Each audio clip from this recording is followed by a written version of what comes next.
Stillman and Company, 125-1063, the game. No Jared today. He is out. So you've got Jake Lyman, Nick Frazier, Nick Keyser with you for the next 4 hours up until 6 o'clock. No Jared today. Sorry about that. Or you're welcome, depending on how you feel about Jared. Should be a fun one today. We're going to talk a good amount of Preds in the 3 o'clock hour. Also going to be joined by Chris Sanders at 2:45. Then later on this show, lots of Titans talk. We'll be joined by Jason Fitz at 4:30 and Caroline Fenton at 5. Usually Jared versus Joe, 5 o'clock on Wednesdays. Caroline will get much less screaming today from us as she joins the program. Gentlemen, how are we? Should be a fun show today. Awesome. I mean, I've been here all day. I've been listening to sports all day. I can't get enough of it. That's why I'm here 2 to 6 with you guys. Yeah, you guys, I mean, combined, I think we pretty much got all 12 hours covered, except for maybe 11 to 2. Yeah. Give or take. Well, the headline today that I want to start off with, and this is going to be most of our first hour of the show, because I just cannot get over Bill Belichick to North Carolina. It seems like it is in the closing stretch of that being finalized in Chapel Hill. I know Adam Schefter just tweeted out that there are still some hurdles to get over for that to be finalized. But guys, Bill Belichick, maybe the greatest coach in NFL history, going to North Carolina to be the head coach of the Tar Heels.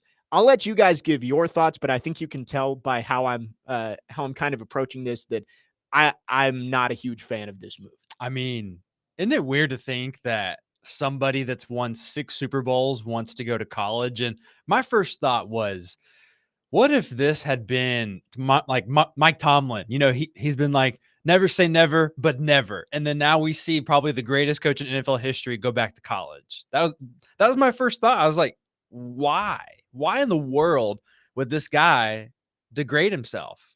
I don't know. I don't know. I wouldn't say degrading himself. I'd say this is more of a, because maybe not a lot of NFL jobs out there were wanting him to go to a certain team or not. This is his opportunity to show that, 1, he still has it. 2, there might be a little bit more money into the college realm of things. And 3, maybe he's doing it for somebody else. Maybe his son. That's been the story, is that this is what he wants to take this job for however many years, 2, 3, 4, and then pass it down to his son when he moves on. I cannot see Bill Belichick making it more than 2 seasons as a college head coach. Not because he'd get fired. I think he would be a fine coach. The recruiting stuff, I don't know exactly how much he would want to do that and be out on the road recruiting and all that stuff. But I think he would go crazy. Bill Belichick made a living as such a great head coach in the NFL because he had the Patriot way with accountability and everybody did their job. That was with 25 to 35 plus year old adults who are getting paid to do this. And I know the college students are getting paid to do it too, but sure, these are 18 to 20 year olds. They're not going to be accountable. A lot of them probably aren't going to do their job all the time. I think Bill Belichick would go crazy within 2 seasons of being the head coach of a college program. He absolutely will, Jake. I mean, that's the whole point of him going to the college level. He's going to try to make this a direct pipeline to the NFL. I mean, this is the best way to look at it. I mean, and what I saw yesterday, there was this guy, Ollie Connolly, and I liked this tweet. He's a local guy over there in North Carolina. He said that Belichick agreed to become the next UNC coach. Belichick also handed the school a 400-page organizational Bible. I mean, can you imagine submitting and making something like that to go, hey, I'm not going to coach unless you follow these things? I mean, for that case, I mean, yeah, the guy is a well-organized guy. I mean, he came from a military-style family. Right. I mean, to the second point, though, of that, like, college sports is now implementing general managers. We're seeing Andrew Luck as a general manager for Stanford football. Why would Belichick not look at the option that way? I guess the guy still really wants to coach. I mean, philosophy, man. Yeah. I always thought that if he got back into coaching, it would only to become the winningest head coach in NFL history. I think he's close. It would be like 2 or 3 more seasons to pass Shula, I think. But I don't see he's what, 79? Is that 72? 72? Okay. I think so. So not as old, but still, is he going to be coaching towards 80?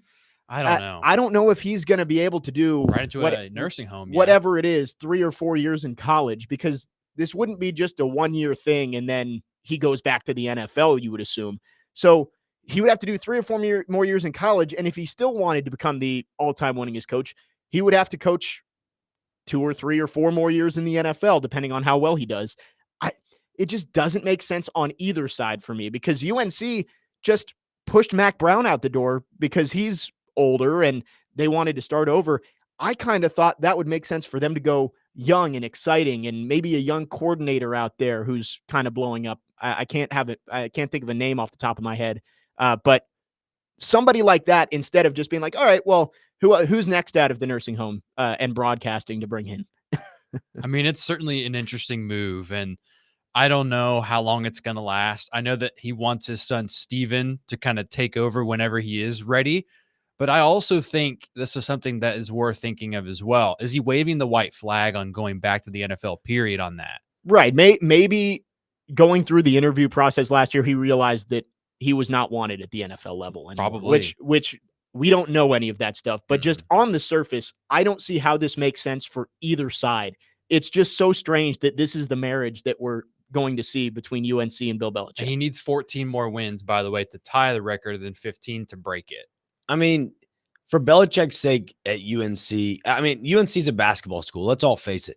You're not losing anything adding Bill Belichick. Obviously, Mac Brown had a really good season with Drake May as the quarterback there for a little bit of time. But, I mean, you're okay. You're getting a fresh start with a guy like Bill. I mean, granted the age, minus all that, I still think he's a solid coach, in my opinion. We've got texters on our text line driven by WilsonCountyHyundai.com who want to chime in. You can chime in as well. 615-737-1025 is our phone number. Our phone line is driven by WilsonCountyHyundai.com. Dylan says, it just kills Jared that he's not in today to talk about this. I'm sure Jared would have some strong thoughts about this as well. I assume he wouldn't be a fan. I forgot to introduce Ian, by the way. Ian Safar is with us. I'm Ian, here. What up? Ian, what up? What are your thoughts on Bill Belichick?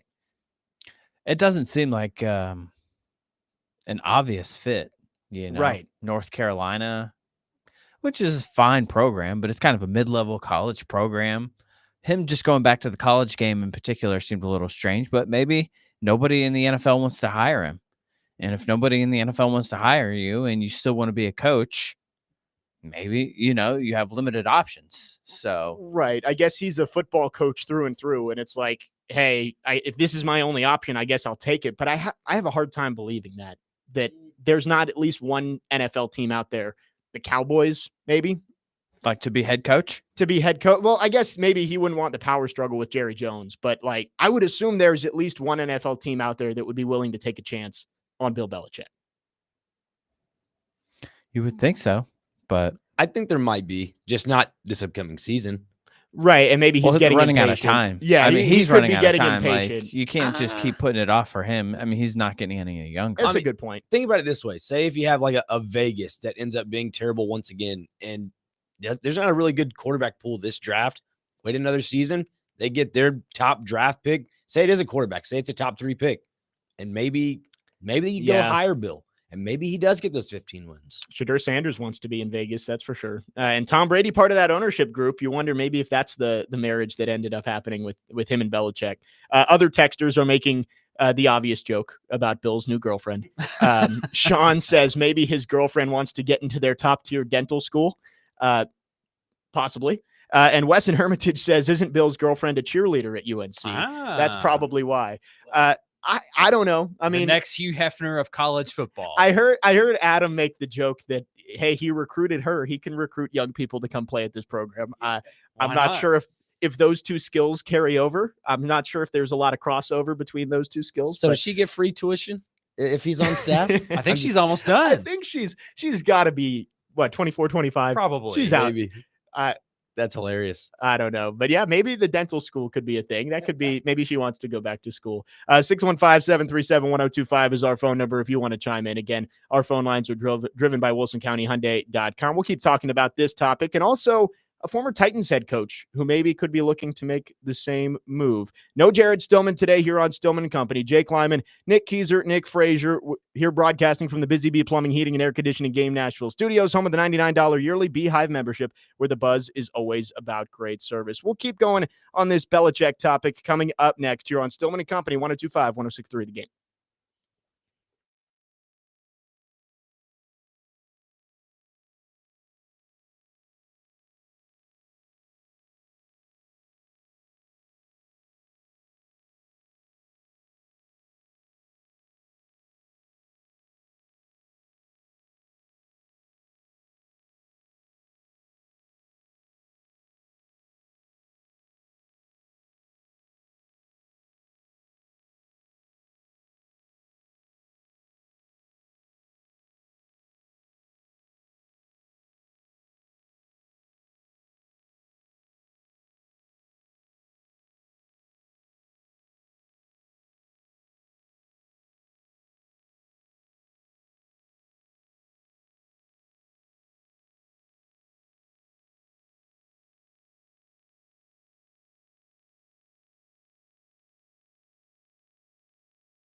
When you think about Bill Belichick, yeah, he didn't get a job. He got let go by New England last year. The only people that was interested in him was Atlanta. Okay, we understand that. But have you seen how many teams have struggled with their coaching, with leadership, with having their ducks in order as it pertains to dotting their I's and crossing their T's to make sure that your players are doing the things that they're supposed to do to maximize their potential? There's a lot that's left out there to be desired.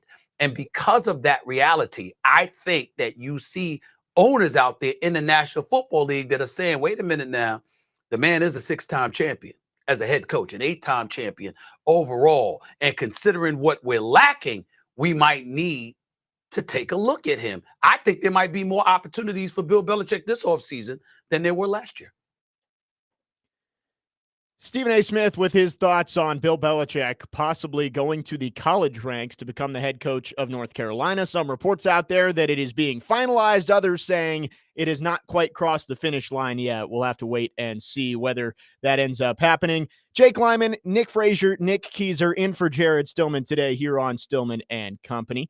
Fun show coming up. Plenty of Titans talk, plenty of Preds talk. We've got Chris Sanders coming up at 2:45, Jason Fitz at 4:30, Caroline Fenton at 5. But we're talking about this Bill Belichick saga right now. And again, there are reports out today that he is going to be the next head coach at North Carolina.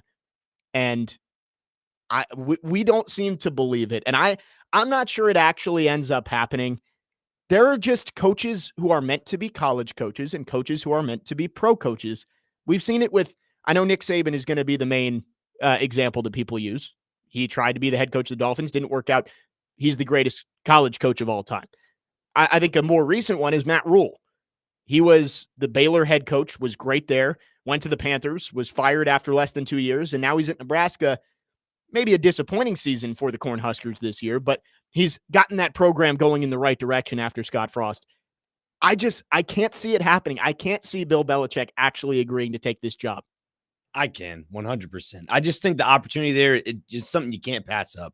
It's to the point where like I mentioned earlier about NFL teams waiting out on him, but also maybe he is the, I guess, glue factor, because since Nick Saban is no longer in the college football coaching realm, maybe Bill Belichick's that guy that can kind of close that weird NIL gap of, well, players are just going to leave after every single year. Maybe he's that guy to kind of fit the mold of, hey, if you come to a stable organization, I'm going to call it organization, not a school. If you come to a stable organization, we can get you to where you want to be, and that's the NFL. And I think that's exactly what he's trying to do.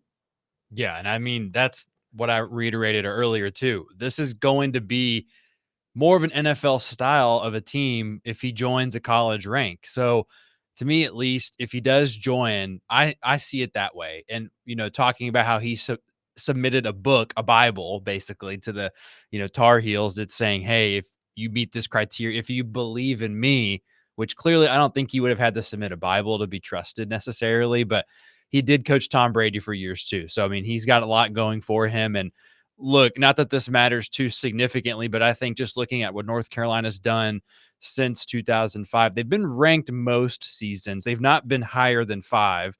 So, I mean, if he could build something, maybe they could be a formidable team, but you don't rush processes like this at all. But I also wonder how many kids nowadays, because the three of us sitting here grew up watching him build this dynasty. Well, how many of these kids really care about what he's about? How many of them know or are aware of what he's capable of? That's another thing too in this process of him adding to his new team. If he doesn't end up joining, Jake, I kind of feel the same way as you. I don't know if it's going to happen. Like, a lot has to go right.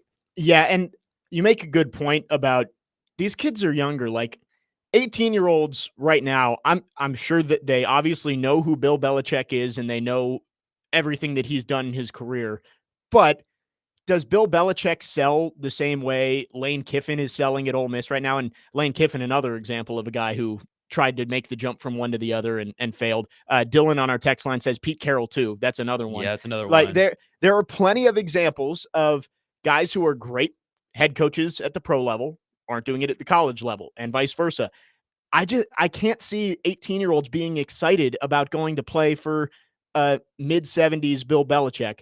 I understand the aura of he's won 6 Super Bowl championships, and I'm sure there will be kids who want to go do that, but I don't think his recruiting pitch is as good as, say, Deion Sanders, who he's not only got the NFL success behind him, but he also can relate to some of these kids coming out, which I don't know if Bill Belichick can. No, and it's going to be more of these parents being like, "Do you know who just came by our house?" Right. It's like it's going to be a lot like that. So I don't know how to really put it other than that. It's going to be the reputation that he's already left behind. So I just hope when and if this does happen, I don't want the Bill Belichick team to be how every year in the draft he goes after those diamonds in the rough, 6th, 5th round picks. Hopefully that's not what the talent will be on his college team.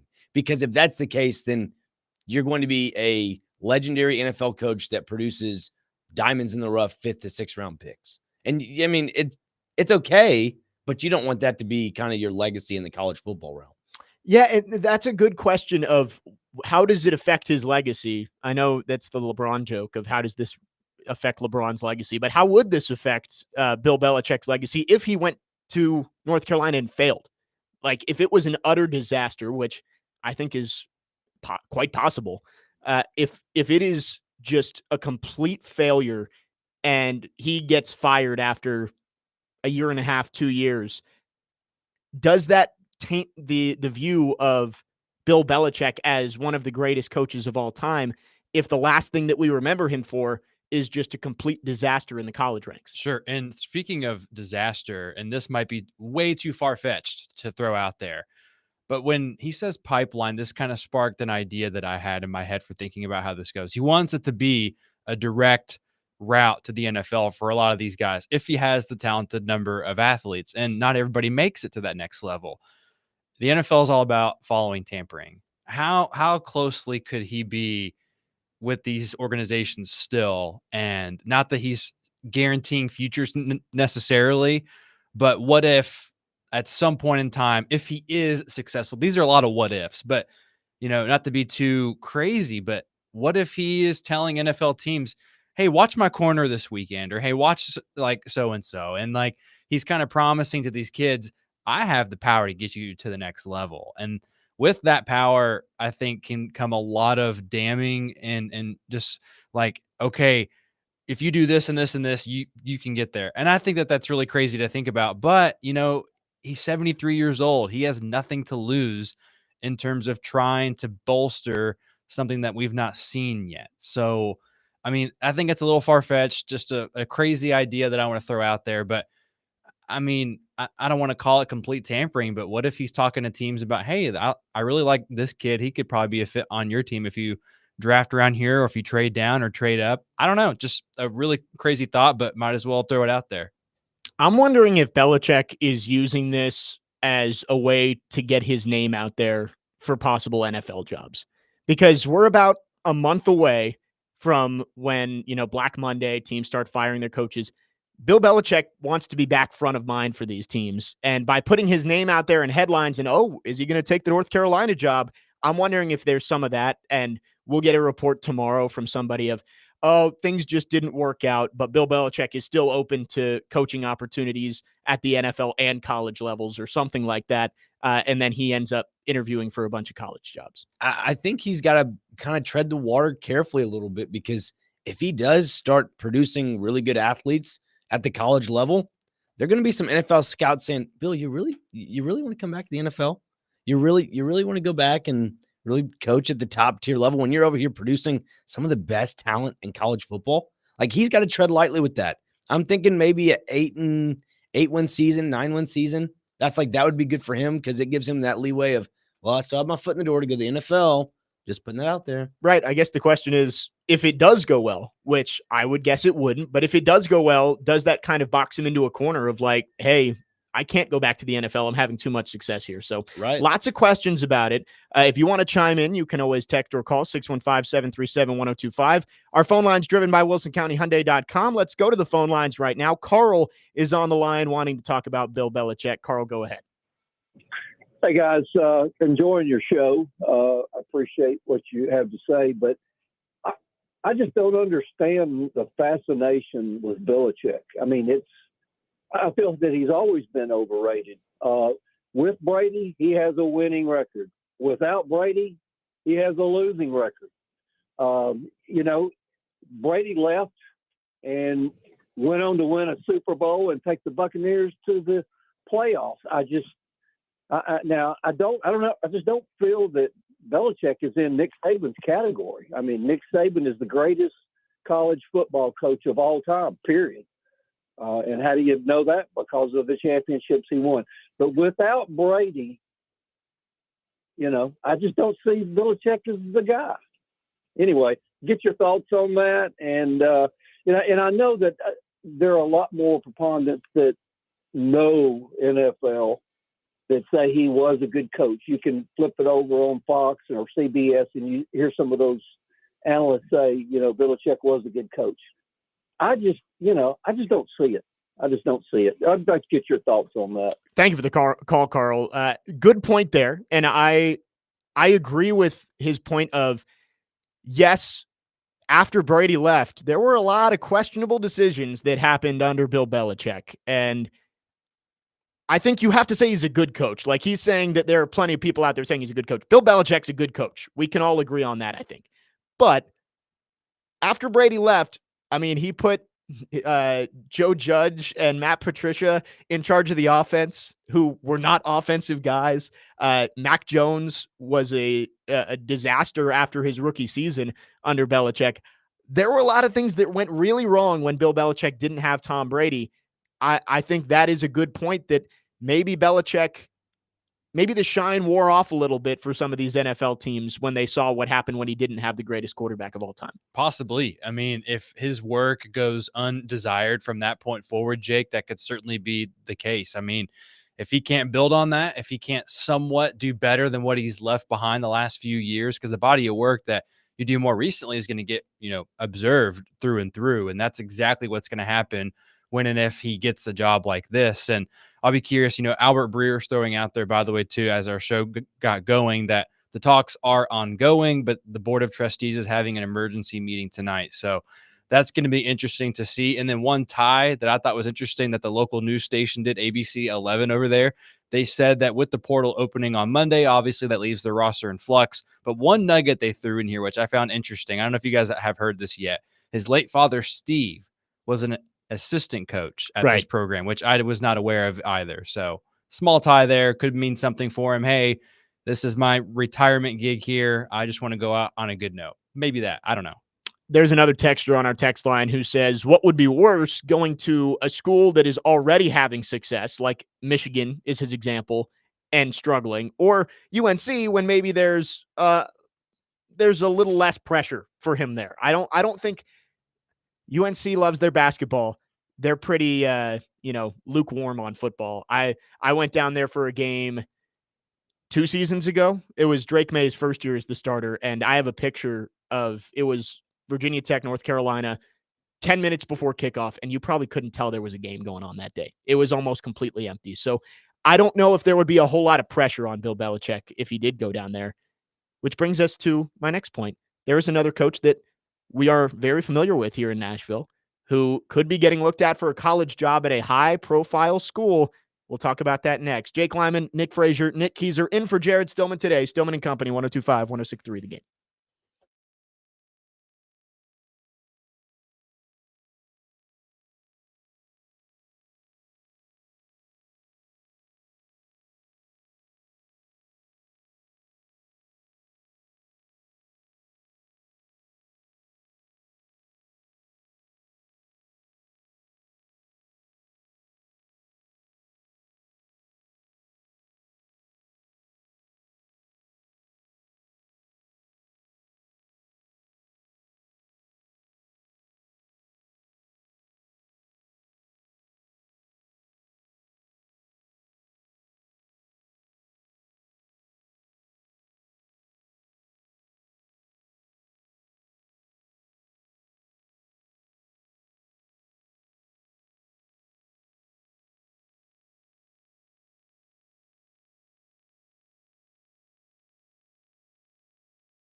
Tomorrow, it's your chance to participate in Preds Pick to Click. If you correctly guess a Preds player that scores a goal in the Preds game tomorrow night, you can win a pair of tickets to an upcoming Preds home game. Participate with Robbie and Rexroad, along with Nick Keyser, tomorrow morning at 8:45 a.m. Jake Lyman, Nick Frazier, Nick Keyser, in for Jared Stillman today on Stillman and Company, leading off the show with some talk about Bill Belichick possibly becoming the new head coach at the University of North Carolina. Again, Chris Sanders going to join us in the next segment. We'll have to get Chris's thoughts on this whole saga as well. But first, let's go to our phone lines driven by WilsonCountyHyundai.com. Adam in Portland wants to chime in. Adam, what you got for us?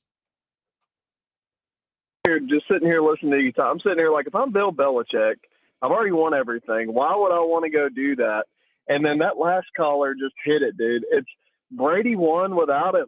So now he feels like for his legacy, he's got to go win again. Like that, I don't know how he's going to do. He might go do Pee Wee football or so. He's got to find a way to win again without Brady. And I mean, we've all seen the life he's living on and off the field. He is crushing it. We've all seen her. We've seen what he's doing. Like he's. Why would you go do that? Because you have to, man. Brady left him no choice. Now Brady has sucked it up with the broadcasting thing. So I think Belichick kind of has the edge in broadcasting. I think he's fun on Manicast. But when it comes to winning on the field, he's going to have to win again, man. And I don't care if you're 73. Like, he could probably still get 2 more good seasons somewhere. But I wouldn't be trying to go to some crazy competitive league either. I think North Carolina, that would be a soft spot that he could probably get some cool recruits and win a couple of games. I think he has to win without Brady. That's a good point, Adam. And the ACC is wide open. That could be a spot where he could have success. I think all of us as a whole, I think open-minded that it could work out. There's a path where Bill Belichick is a good college coach, but on the surface, it looks idiotic. I think it is one of the worst moves that Bill could make and one of the worst moves that North Carolina could make. I could be wrong, but I do want to say that I think, and I've been teasing this, I think if Ohio State's job were to open, I think Mike Vrabel going back and being the head coach of the Buckeyes would be a home run hire. I think Mike Vrabel is young enough that he can still relate to these young kids. And he already worked at Ohio State. He's been recruiting. He's done this before.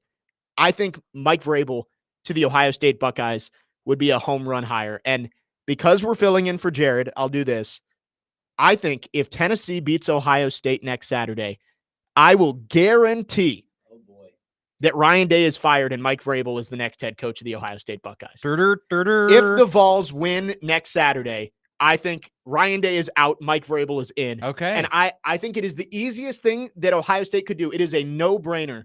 This is an alum of your school. He's coached there before. He's had success as a head coach. Bring him back.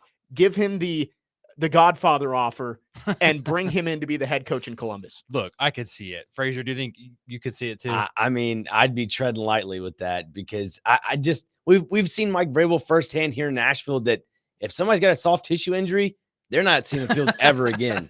These college kids, they're not mature enough. Some of them may have a soft tissue injury. I'm sorry, bud, you're not seeing the field, which could also, mean hit the transfer portal. So maybe Vrabel does work out in the college realm. That is a bold take, Jake Lyman. I think Ryan Day, I would say if he beats Tennessee and loses to Oregon, I would say it's 50-50 on whether he keeps his job or not. I think that's a coin flip.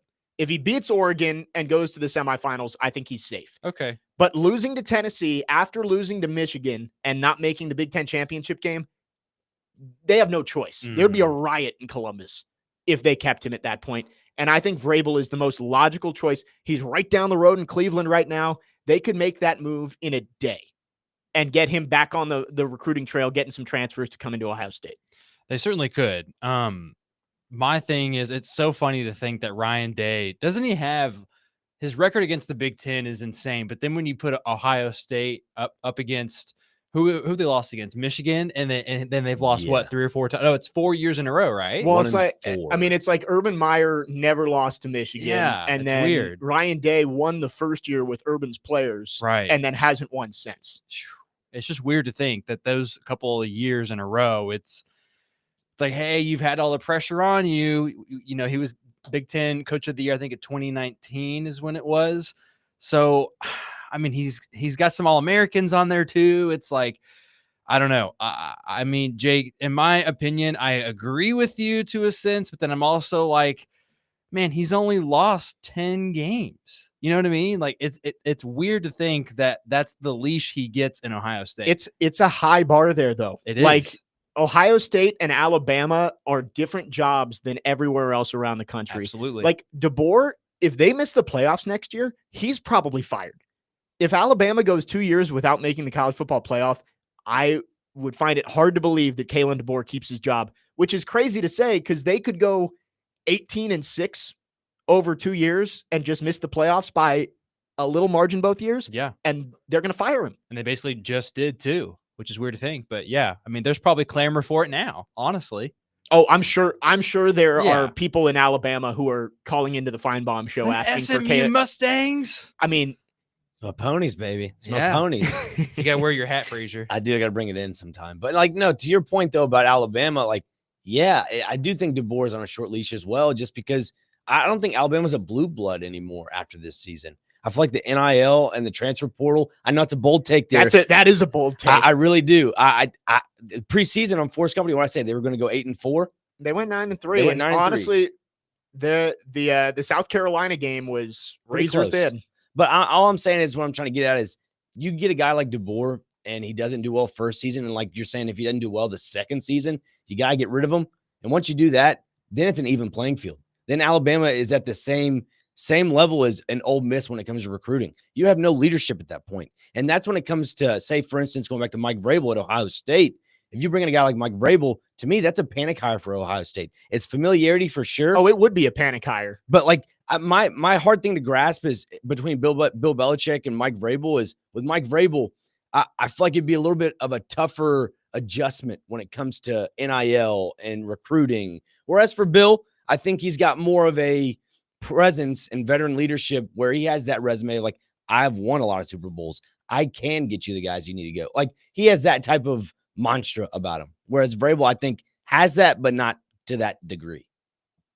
I don't know. Could Vrabel end up staying in the NFL? Sure. I just think Ohio State is going to, again, make him the Godfather offer, an offer he can't refuse, because I've seen Ohio State fans on X saying, fire day, hire Vrabel. I think there's going to be enough, smoke around that Ohio State's going to have no choice to at least explore it. If Vrabel doesn't want to do it and stay in the NFL, then fine. Wes in Clarksville says he thinks he's going to be the Eagles coach after AJ gets Sirianni fired, which possible. And Bob makes a good point. I forgot this. I'm a fan of this. When Vrabel first took the Titans job, his first offer for the offensive coordinator position was to Ryan Day. And Day said no because he was the head coach in waiting at Ohio State. But if Vrabel were to stay in the NFL ranks, I'm still of the belief he goes to Ohio State. But if he were to get another NFL head coaching job, I would bet that Ryan Day is the first person he calls absolutely to be his offensive coordinator, assuming Ryan Day is no longer the head coach at Ohio State. There's a lot that's going to fall into place over the next 2 weeks. As you know, that Ohio State-Tennessee game, I think, is the highlight of the first round. That's College Game Day, by the way. 8:00 on a Saturday night in Columbus, Tennessee, going to the Horseshoe. That's going to be a fun one. I cannot wait to watch that one. Next Saturday night, the 21st. That's going to be a fun day of college football. Heck yeah, it is. I think it opens up with, is it Penn State SMU first? I think so, from what I remember. And then Notre Dame, Indiana is the Friday night game. The Friday night, okay. yeah. Yeah, so that's Friday night in South Bend. And then Clemson, Texas is first, Penn State, SMU second, and then Tennessee, Ohio State. I believe so. Anyway, going to be a lot of fun. We'll talk about the playoff a little bit more later when we have Jason Fitz and Caroline Fenton on. But this Bill Belichick thing, it's going to be interesting to see if it actually ends up happening. I still think Belichick is going to turn that down at the last second to try and get an NFL job. But we'll see. When we come back, Chris Sanders is going to join us, the Buckeye himself. Maybe we'll have to get his thoughts on my Mike Vrabel hire that's going to be made there in Columbus. Maybe he's got intel. Maybe he's got some thoughts on that. Chris Sanders, forever Titans wide receiver, joins us next. Jake Lyman, Nick Frazier, Nick Keyser in for Jared Stillman today. Stillman and Company, 102.5, 106.3 The Game.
Stillman and Company, 1025, 1063, The Game. No Jared Stillman today. He is out. Jake Lyman, Nick Frazier, Nick Keyser filling in today.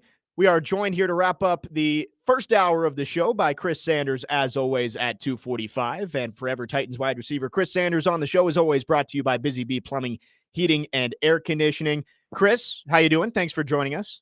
Man, I'm doing good. First of all, I'm a little jealous right now. I mean, you got the radio voice, man. I want your voice. I appreciate it, Chris. You're that dude, man. So how's everything going with y'all? Going good. Glad to be in for Jared today. Chris, Good. I don't know if you've been listening to the show to this point, but we've spent most of the first hour talking about Bill Belichick possibly being the head coach at North Carolina. Thoughts on this? Maybe the greatest NFL coach of all time deciding to go down to Chapel Hill.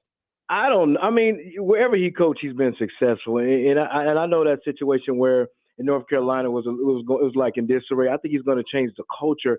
And he's one of those guys that everywhere he went, he's changed the culture. Because, first of all, before he went to the Pats and he was with Cleveland, the one thing that I love about him is he pays attention to the details and he's going to make everybody around the organization better. So, even though everybody looks at it as a step down, I don't think it's a step down. He's going to change the situation and making it better. Well, Chris, I kind of went off of that. And as our resident Buckeye, I wanted to get your thoughts. I said that Belichick to UNC would be a disaster, but Vrabel to Ohio State, if Ryan Day was to get hired, I think that's a home run. Thoughts on the former Titans head coach heading to your alma mater?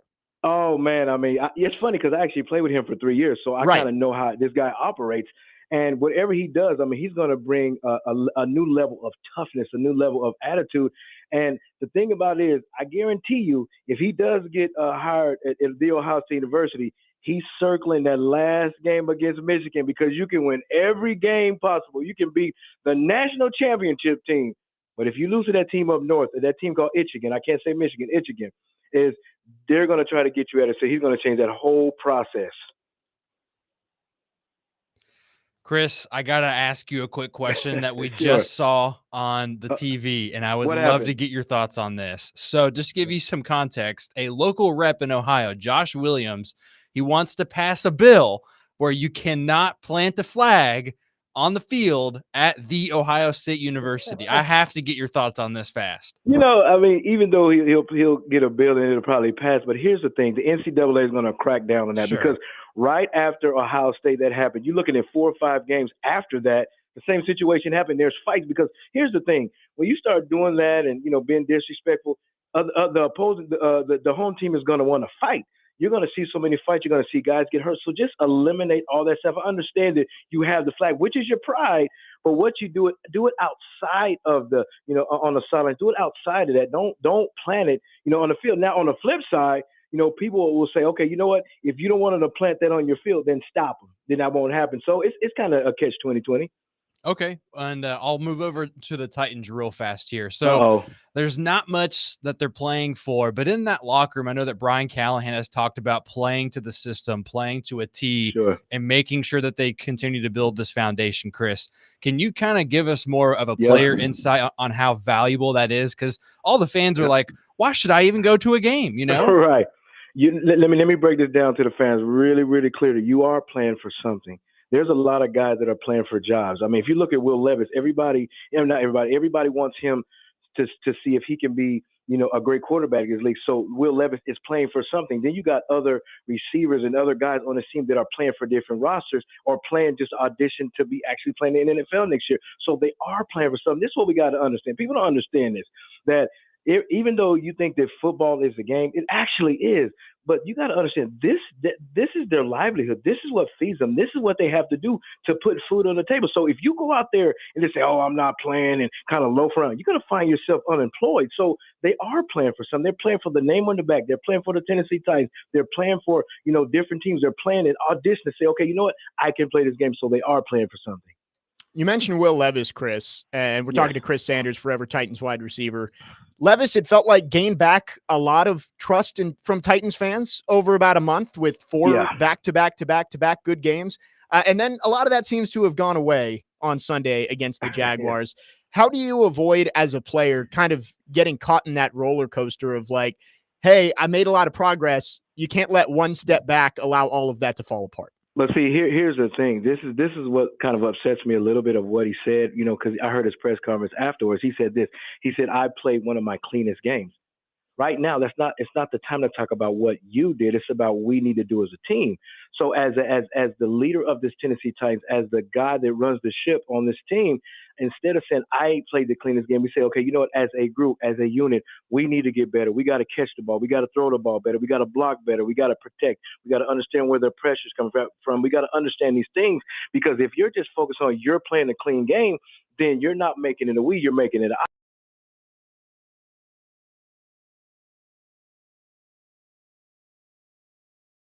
I. But the one thing that I wanted to see is when it's 30 seconds left in the clock, he has no timeouts, and you're on your minus 20. How are you going to win the game? That's what I want to see. If he takes it to that level, then now I say, okay, you know what? This guy's there. Chris, echoing that same sentiment, like you talked about the post-game press conference, that the Titans at the beginning of the season obviously add him as a captain of the team. And to me, I just have this rule of thumb in my brain, like you don't put a rookie as a captain. And I feel like that press conference kind of just his attitude at the podium. Obviously, you lose, but he didn't carry himself as a leader of a team, and right. I have an issue with that. And go ahead, Chris. Okay. Go ahead. No, I'm sorry. You're right. I'm sorry. Go ahead. I was just saying, like, I have an issue with that. I just wish that other NFL organizations and the Titans in general as well would understand that, to just give a rookie some time. I mean, he's not a rookie anymore, but what I'm trying to get is a first-year starting quarterback. Give him some time to mature, as that first-year type guy. Yeah, I mean, the thing about it is we don't let a lot of quarterbacks just come in and sit. We say, okay, you got to play right away, and when they play right away, they don't. You see, the thing about it is you're not born a leader. You got to be taught how to be a leader. So I think if he would have came in and sat and developed as a leader, then now we can say, okay, he's arrived. But he's still a young player. He still understands how to lead a whole bunch of grown men. And I just. The one thing I didn't like, the kind of statement that I said when he said, I played one of my cleanest games. You lost the ball game to one of the worst teams in the league. So let's don't focus on let's focus on we, instead of saying hey, you know what? What can I do better? What can I do better to make this team better? All these things, as opposed to saying I had a clean game. That's what I kind of struggle with a little bit. Chris, with the lack of leadership, do you think that sets the Titans back maybe 1 or 2 seasons when it comes to trying to build a true culture and core onto this roster? Nah, but you have some potential leaders on this team, and one of the leaders is Simmons.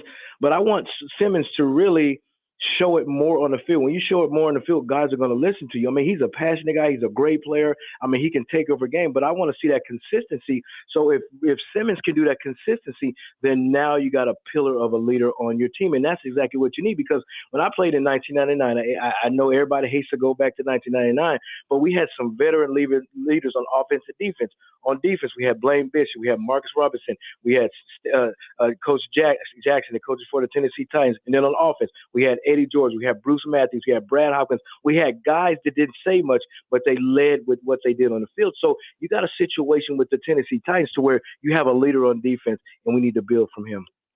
Chris, last one for you. This game against Cincinnati on Sunday, obviously a lot of ties. You've got Brian Callahan, of course, being the offensive coordinator over there, Tyler Boyd on the offensive side, Chidobe Awuzie on the defensive side. Do you think that gives the Titans any kind of advantage or inside track knowing how Zach Taylor and that organization operates? Oh, absolutely. You better believe Brian Callahan knows their tendencies. When you have a coach that knows their tendencies, he's going to try to exploit those tendencies. So I think everybody thinks that they're going to come in and blow the Tennessee Titans out. I don't think so, because I think the Titans are going to play one of their best games. I mean, you got the situation with, Boyd played with Cincinnati. You got Brian Callahan that has ties to the Cincinnati Bengals. So they're going to play hard. They're going to play fast. But at the end of the day, they got to play a complete game and finish what they started. Chris, thanks as always for your time. Hope you have a great rest of the week. And we'll see if the Titans can get back in the win column and avoid a 3-game losing streak on Sunday. Yes, sir. Appreciate you guys. Y'all have a good one. Chris Sanders, forever Titans wide receiver, joining us as always on Stillman & Company at 2:45 on a Wednesday. Jake Lyman, Nick Frazier, Nick Keyser in for Jared Stillman today.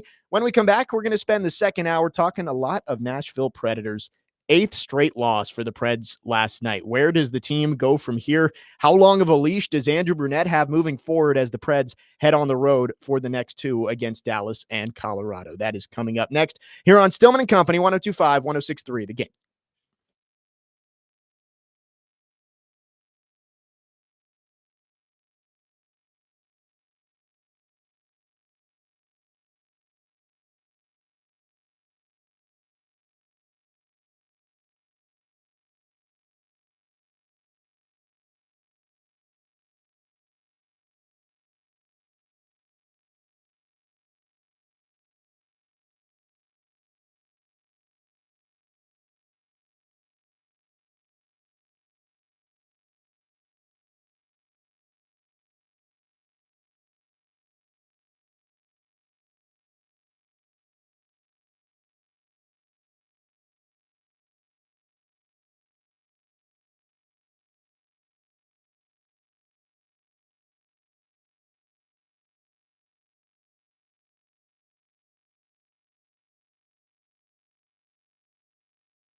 Hour number 2, Stillman and Company, 102.5, 106.3. The Game. Jared Stillman out today. Jake Lyman, Nick Frazier, Nick Keyser filling in. Ian Safar is with us as always. We are broadcasting from the Busy Bee Plumbing, Heating, and Air Conditioning Game Nashville studios, home of the $99 yearly Beehive membership, where the buzz is always about great service. Great first hour, talking about the Bill Belichick saga, just joined by Chris Sanders.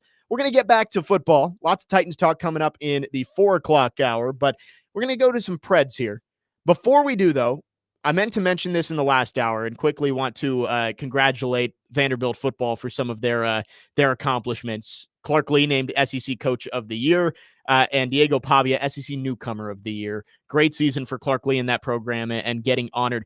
Not easy to win those awards in the Southeastern Conference, and cool to see them getting some accolades at the end of the year. Very happy for them. It's been very fun to watch them this year, Jake. And Frazier, I know that we've watched that program for a long time locally, and to see them with the success and somebody come in and make a difference, it's been a breath of fresh air. Yeah, I mean, it's momentum that Vanderbilt and Clark Lee can take into next season and honestly catapult this program into something more than what it's been the last 10 to 15 years. I love hearing at the top of most of our hours that, is this real life? Yeah, like that's with my Andrew. favorite call that we've had so far this season. Yeah, and a big transfer commitment as well. Former Alabama linebacker, I might butcher the name, Keanu Coate, I believe is Like the that. last name. Former 5-star recruit, just committed in the transfer portal to Vanderbilt. So a lot of momentum with that Vanderbilt football program over on West End. Alabama's they're bleeding. They're leaking, man. The Just blue saying. blood take lives. Hey, they're leaking over there. Nick down there. Frazier trying to back up his take that Alabama is not a blue blood for football after one down year. Just saying, man. Keep your eyes open. We'll get back to the college football playoff later on in the show. Jason Fitz and Caroline Fenton going to join us later on in the show at 4:30 and 5 respectively. But talking Preds here, we got Nick Keyser in studio, so we got to talk a little bit of Smashville. We were all at the game last night, separately, but we were all at the game at Bridgestone Arena last night as the Predators fell for their 8th straight game.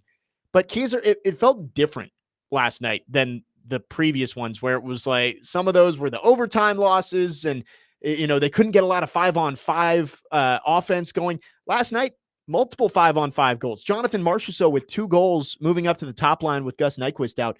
It felt different, but still the same result. The Preds lose 4-3 to Calgary last night. It did look better.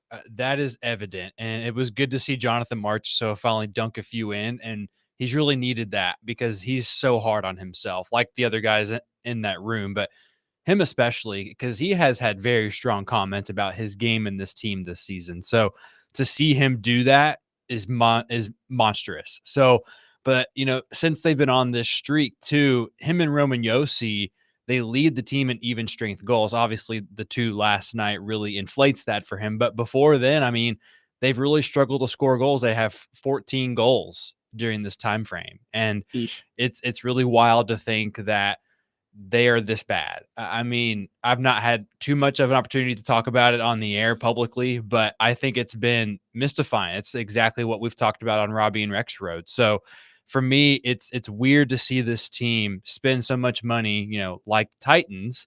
But in this case, it's, you know, a franchise that we all thought, okay, the pedigree, the guys that are coming in, the blue bloods in the NHL per se, they are guys that make a difference. And it's really weird to think. And it's honestly just, I'm at a loss for words for how bad they've been this year. 7 wins through the first 29 games. And are they going to get the 10 wins before Christmas? I mean, I don't know what to really say beyond that. They got 2 back-to-back road games against current playoff teams, Dallas and Colorado, to finish out this week. Then a 4-game homestand. They've been on the road a lot lately, which I know there was talk about maybe going on the road could fix some of these problems and get this team to gel, but it just hasn't worked. And you're right. It's similar to the Titans in a way of there was a lot of talk throughout the year and the offseason of, oh, they spent all this money, but they didn't bring in 3 of the top 5 available free agents, and they weren't coming off of a playoff appearance the year before. This was a Preds team expected to be in the Stanley Cup conversation, Right. and they are the worst team in the NHL right now. Do I think it's going to stay that way? No. I think eventually they're going to, like, at some point the puck is going to bounce your way. Yeah. Because hockey is a much more luck centric game. The Like hockey gods have the to be on your side. the yeah. puck luck is a thing in hockey. The football doesn't hit the ground as much as Rand Carthon will tell you that, the ball doesn't bounce your way. The ball doesn't bounce very often in football.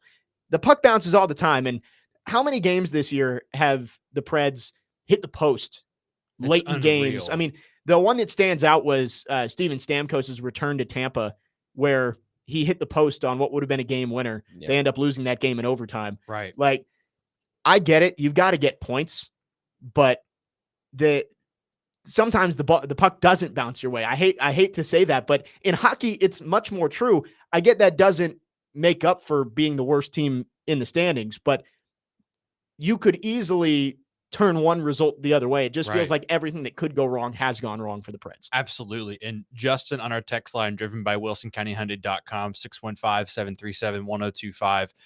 This is one of the more positive texts I have seen related to this franchise. And I want to read this through and through. He says, "It sucks that the Predators have been on this terrible skid. I think the only thing that is going to fix this, it's going to be patience by us, the fans, and more reps for the players.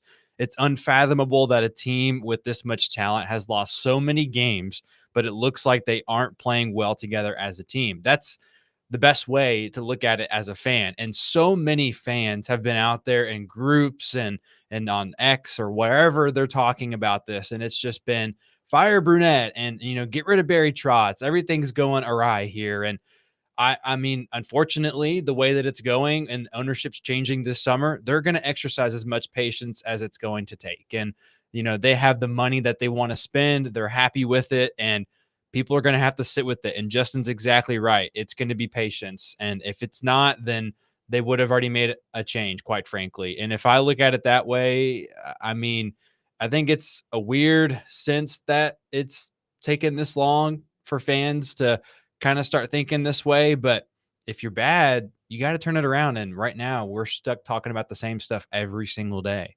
Predators only with 7 wins this year. 7 wins, tied with the Blackhawks for the lowest amount of points in the NHL.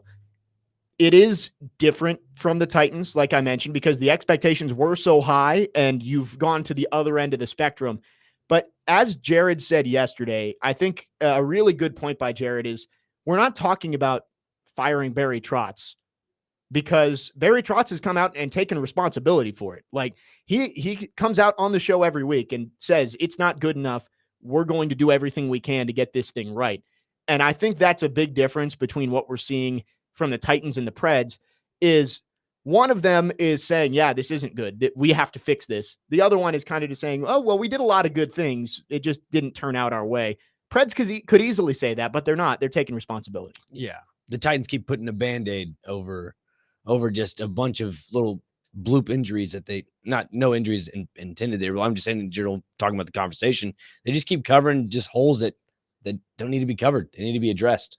They need to be cleaned. The wounds need to be cleaned. Where the Preds are applying stuff to the wound. They're actually, like y'all are saying, they're actually talking about the situation. It's like therapy. You go to therapy, you talk about your issues. Like that's exactly what Barry Trotz is doing for all of Nashville. And for the Titans' sake, you don't get none of that. You just don't. And it's unfortunate because everybody wants to see Nashville thrive at its highest point, and you're just not seeing it right now. Yeah, it's been a tough year for Nashville pro sports. I mean, maybe the lowest point combined between the Titans and the Predators. And it is tough when both teams spent in the offseason. Both teams look like they were trying to compete this year, and it has been tough to watch. And like Keezer said, there's a chance the Preds by Christmas don't even have 10 wins. It's weird to think that. Which it's crazy, considering we thought that this team would possibly compete to maybe win the Central this year. Right. I know the Central's tough, but like with all the pieces that you brought in and the success you had towards the end of last season, it looked like it was trending towards the Preds being a legitimate Stanley Cup contender. And I know everybody would say that. And I think we could understand that it might not be great from the beginning, but I don't think anybody thought it was going to be this bad. No. And I think with how many posts that they've hit, and I mean, it's hard to count how many they have. Right. Somebody just texted that, Mikey. It's dozens. And I mean, I could probably do a little bit more research and find out, but I mean, it's weird to think that that's the puck luck that they've had. And man, Stamkos had it bad early on. I mean, the first 10 games, the guy could not find something that went in his wheelhouse. It was so weird to watch a coveted NHLer in this league that's bound for the Hall of Fame to hit the post, have a puck go off the goalie's knob on his stick, and it just was not falling his way, and that just leaks into, hey, I'm not feeling good about myself right now. And it's weird. He's not used to this. Right. And I don't want to make it sound like we're excusing everything based off of puck luck, No. because that's not the Preds, even if every bounce had gone their way, probably aren't going to be in the playoff conversation right now. I don't think they'd be the worst team in the league if a couple more things went their way, but it has been an unlucky year along with a year where they haven't played their best. And the question that everybody is asking, and we've got questions in our text line as well, how long is the leash for Andrew Brunette? Jared said last week that if the Predators lost to Ottawa on Saturday, he would have fired him if he was the GM or owner. Obviously, that did not happen. Andrew Brunette was on the bench last night, and it doesn't seem like there's any movement towards that today as the Predators head out to Dallas. But how long is the leash going to be? We're going to talk about that coming up next. Jake Lyman, Nick Frazier, Nick Keyser in for Jared Stillman today here on Stillman & Company, 102.5, 106.3 The Game.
Yeah, absolutely. That's not out of the question. I don't say I will or won't, but I think you have to look at. It's my job to look at everything.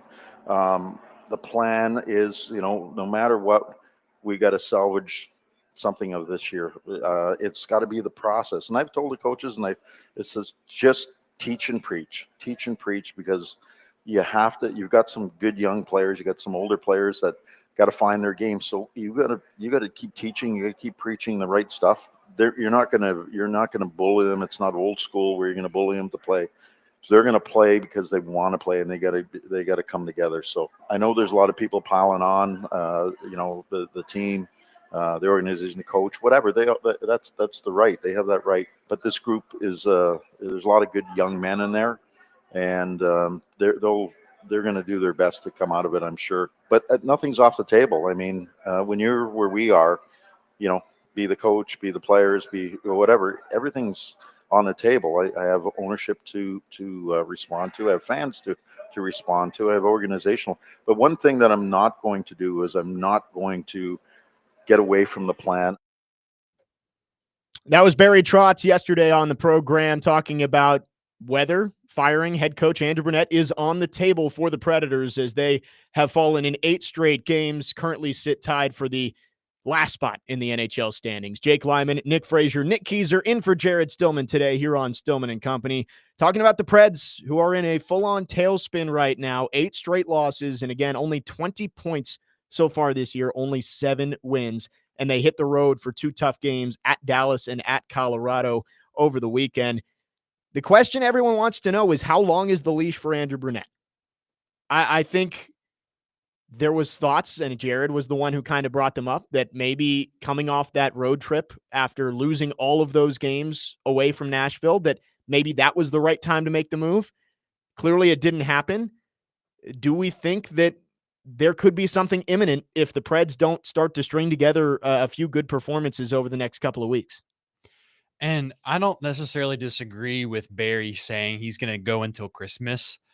But the reason there is so much calamity with this is the Bruins fired their coach. Slow start. They said that's enough. Yeah. We have to move on. 2 years removed from the most points Right. in NHL history with the Bruins. Plus 60 wins, most that we've ever seen. And then you've also got, the Oilers that changed their coach last year, and then they went to the Stanley Cup final. So, I mean, and Vingan has run through the stats on how well a team does after they have fired. For some reason, it works. And those teams go on stretches. I think we see it. We see it in all sports that you get a little bit of an interim head coach boost. I don't know what it is, whether that guy brings a little bit of a different culture, or maybe everybody starts to realize, okay, this is serious now. We're all playing for our jobs. I don't know what it is, but it does feel like at every level of every sport, if a coach gets fired, there's a little bit of an immediate bump to the team's performance. But I also think, too, when you fire a coach, you feel defeated even more, because it's, hey, I played a part in that. You know what I mean? And when that happens, that could even be a further detriment to your team. And it's not like Carl Taylor's coming in and fixing this team, because if he was going to be the coach, they might have already done that before they hired Brunette. I mean, I'm just going to put that out there. I mean, that's one way to look at it. Now, is Carl Taylor going to be a fit somewhere one day? Absolutely. I don't think it's Nashville. But if the Predators did end up hiring a coach, there's a lot of, hey, what about Joel Quenneville? But there's a lot of, okay, Joel Quenneville and the Kyle Beach. It's like, why would we want that? So, and look, I think it's important to keep in mind that, yes, there is patience with Barry Trotz. And I think he's exercising the patience he would probably want if he was in Brunette's shoes. Because back in 2004, and Pete Weber was walking me through this story last night quickly, was, hey, you know what? By the way, Barry was almost fired back in 2004 after a weird start to their season. They had won 5 games through, I think it was November 8th. And so they played the Red Wings and they went on the road. And what was different was, and Trot said this last night, Craig Leopold went on that trip with them. And if they had lost that game, well, he would have fired him right there on the spot after the game in the back room. Hey, you're done. And what's crazy about that game in general, too, if I have to be completely honest, what shocked me was the Red Wings were up 3-0 going into the third period, and the Preds scored 4 unanswered goals to win the game. Think about how different franchise history would look had they fired Barry Trotz then. And it ended up working out in that scenario. But I will say, and I think Jared said this before, Mhm. I hate the idea of I'm going to fire a coach if they lose this game. I know. Because if you've made up your mind to fire a coach, fire him. Like, don't let one little data point in a season sway you one way or the other. I get that it worked out for Barry Trotz that time, but I hate that. If you make a decision that you want to move the franchise in a different direction, one win in a regular season should not have any impact on whether you do it or not. Do you think Nick, do you think thinking back to that time with that when he was a head coach and that situation happened, think that weighs on his mind a little bit more with Brunette? I think so. With him being a player, I think it's relatable, and I think it's important to keep in mind that there's a lot of family ties to this too. Think about, Burnett, and Trotz, and then David Poyle too. All three of them are intertwined in some parts of history. So they understand each other very well. And now that it's just those two, it's easier for them to go as an organization. And this came through Alex Doherty's story with Bill Haslam and then Sean Henry speaking for him was they all are on the same page. They all know what the goals are, but they also know that, they're patiently impatient with what's going on. And so if they don't continue to see at least the buildup of it, which I think last night they lost, I get it. It's 8 in a row, but they're building it. They're slowly trying to do it. And I asked Mark Delgado last night on the postgame show, how hard is it to cultivate an identity when you're in a stretch like this? And most of the guys in the locker room that I've asked that similar question to, and that last night specifically, it's just been sticking to the process. And that's all that you can do. Like, they don't need to say anything special. There's nothing special that you can do that can change anyone's mind or the perception of the locker room. They have to just put that work in because people give up a lot nowadays. You cannot give up. That's the main key here. I think that's a really good point of trying to build this culture and build this identity while you're at a point where you can't afford to lose games. Like, if you wanted to get back in the playoff chase, I think it's probably close to out of reach at this point, unless you go on another magical 18 game point streak like last year. But that 0-5 start, I think, is what really put this team behind the 8 ball, because you couldn't have that little runway of like, hey, we might be out of the playoff picture a little bit. We'll stay above water and we'll make our run once we get everything settled in. You immediately went to the bottom of the ocean at 0-5 and have had to swim your way back up while trying to build all of this. And that's just not going to work sometimes. And I know Preds fans are looking for somebody to blame, because you can't go into a season with Stanley Cup expectations and be the worst team in hockey and not have somebody lose their job. Like, somebody has to take the blame for this. And I get it's Burnett. I don't think it's all his fault, but like, it does seem like that's where the blame is heading. And if it continues in this direction, I don't see how Barry Trotz can do anything else besides make a move at head coach. And like, if it does come to the point of maybe a departure of Andrew Burnett, that not saying now, but maybe at the end of the season, it's got to be more than just him, right? Because like, I mean, right, it's not just him. Yeah, I mean, you got to add at least maybe an assistant coach in there to get rid of as well. Like, I mean, well, it's if they moved on from Brunette, it'd probably be all the coaches. Yeah, I mean, it's got to be probably they'd probably clean house. And that's, you have to, if you're going to make a change in the middle of the season, the interim situation is something you're going to have to think about. What does that do for the rest of the season as far as an interim candidate? And what does that do as far as hiring your next coach for next season? Like, that might just be a total out of whack situation. One thing I have been thinking about compared to last year, and kind of the turning point we all kind of looked at last year, was the canceled, like, whatever, somebody get the Bono Vegas on the phone thing and the U2 thing. They had this come to, I don't want to say come to Jesus, but they kind of had this like internal meeting, right? Or they all kind of had this come together like, hey, if we got to pick this up, we're canceling the trip. You guys are not performing up to their level, whatever, the effort's not there. There's nothing like that this year. And is it going to take something like that? I think it's going to take more, honestly. Every year Yeah. for them to get rolling? Because this is back-to-back years where they've started slow and they've had to do something to try and kick the team in the booty. Last year it was that. And I don't think, so far nothing stands out as far as trying to get the group's attention without firing the coach, and I'm not sure if that's going to accomplish the long-term goal. For sure. And I got a thought on that, Jake, but we can table that and bring that up next. Well, I did want to Or- say I thought we had a perfect plan here this week because Ian brings up the canceled U2 concert. Came after a blowout loss to Dallas. You play Dallas tomorrow night. Maybe you intentionally, lose that game by like 7.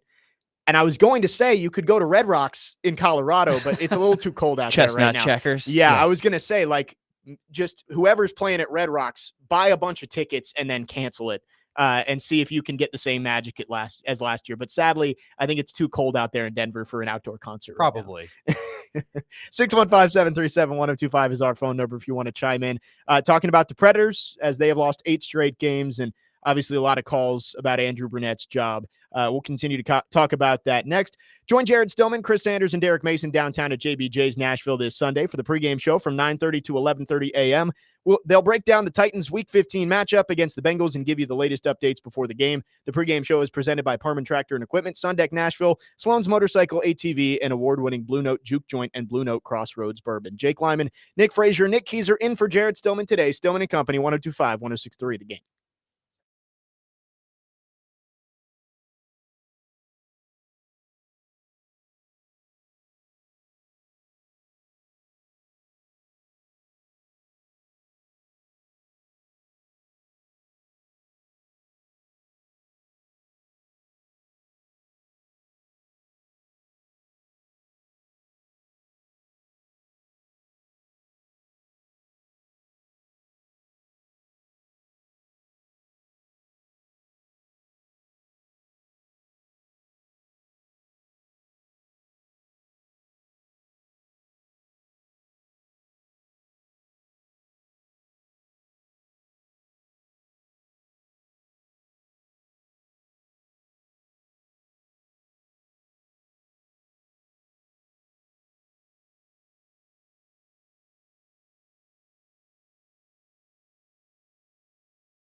Stillman and Company, 1025, 1063, The Game. Jake Lyman, Nick Frazier, Nick Keyser with you, Ian Safar as well. This week's Nashville's Best Deal is 312 Pizza Company in Germantown. 312 Pizza Company serves the best pizza in town as well as Chicago-style eats like Chicago dogs, Italian beef sandwiches, and more. Check them out at 3371 Monroe Street in Germantown or order takeout online at 312pizzacompany.com. Head to theGameNashville.com/deals now to get half off a $30 gift card to 312 Pizza Company while supplies last.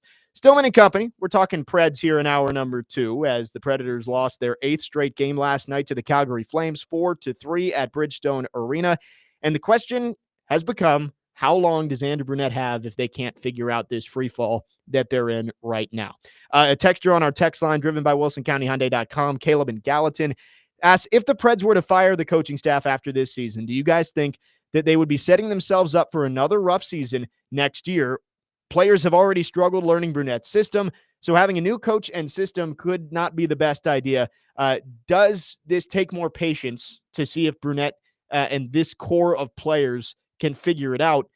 And I understand the point there, because I think really the only reason to fire a coach midseason is to make a statement.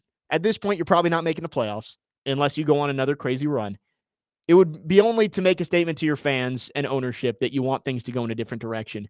But is patience what the Preds should be looking at here to see if, a couple extra weeks or a couple extra months in Brunette's system can get this core of players into the right spot?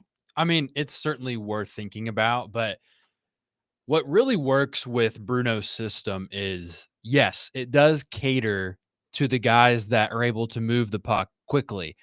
And let me make that clear. Move the puck clearly. That does not mean that they are physically faster than most teams than what they play, because, and also they are one of the more slower teams, but they're also not the slowest team in the NHL. But moving the puck and doing it effectively, look at the goal last night that Marchessault had. You two were there when he tipped the puck in front. Right. Think about how fast that developed. Stamkos came in. He was able to find Forsberg in front. Forsberg couldn't get a play off there on net. Probably better off that he didn't. So then he took the extra second, passed it back to Stamkos. When you rotate, and Marchessault is smart enough to know that, when he rotated and he saw, okay, I need to be in front of the net, boom, goal. And that happens fast. And the appreciation that I have with that is large, because not only did Brunette start to implement that in the last 10 games or so, they've been doing that in practice consistently. And I saw that in action the day before the game as well. Those are the players that can do it. And if you have the types of players that can do it and do it long term, and then the other guys follow suit, you should have some answers reasonably soon. And I think they're going to start seeing that, honestly. And you did see progress with that new first line. I know Gus Nyquist was just unavailable last night, but it worked out with Forsberg, Stamkos, Marchessault on that top line.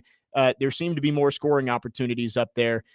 We haven't talked about Roman Josi getting injured last night. And could that throw a wrench in things for Andrew Brunette as well? You lose your captain. Again, we don't have any details on the injury, but he did not return last night with a lower body injury, according to the Predators. How long Roman Josi isn't available could also have a big factor on where this thing goes for the Predators moving forward. And honestly, and I was talking to Nick about this probably last week and a little bit this week as well.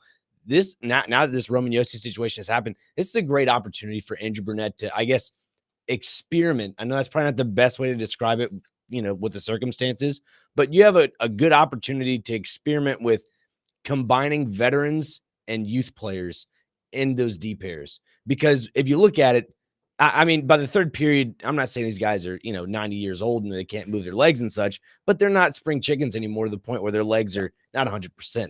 So, like, you get to that point where you're able to get some young guys and some fresh legs in the third period. That may be what the Preds need to finish out games. They may just need the younger legs to the point where, they can go do all the dirty work, and the veterans can know where their space is on the ice, and they can just complement the young guys out there on the deep pairs. I mean, that's a possibility, but I will say that there's not going to be much room to do that. Now, what they've done a lot is they've put, Luke Shin with a younger guy. Like Wilsby did start with him when he made his NHL debut. But then last night, Wilsby's playing with Roman Josi. Now, you compare pretty much any defenseman with Roman Josi, but I would say the commonality you have to have there is the awareness. One guy that's done that really well, and the reason the defense is not as worse off as it should be with guys hurt is because Nick Blankenberg and Willsby are stout guys with that awareness. If you don't have the IQ guys making smart decisions, you're going to falter worse than what you already have. So they've handled it very well. And really quickly, too, they've not made a transaction today. There's nothing on the AHL page either. The Admirals do not play a game tomorrow either. So there could be a move that's behind the scenes, or we'll see it tomorrow. But also, too, remember, Carrier and Lazan are hurt as well. Yeah. So we're going to have to wait to find out if somebody either comes back, if Roman Yossi's going to play. More often than not is what I think. Yossi's probably going to play.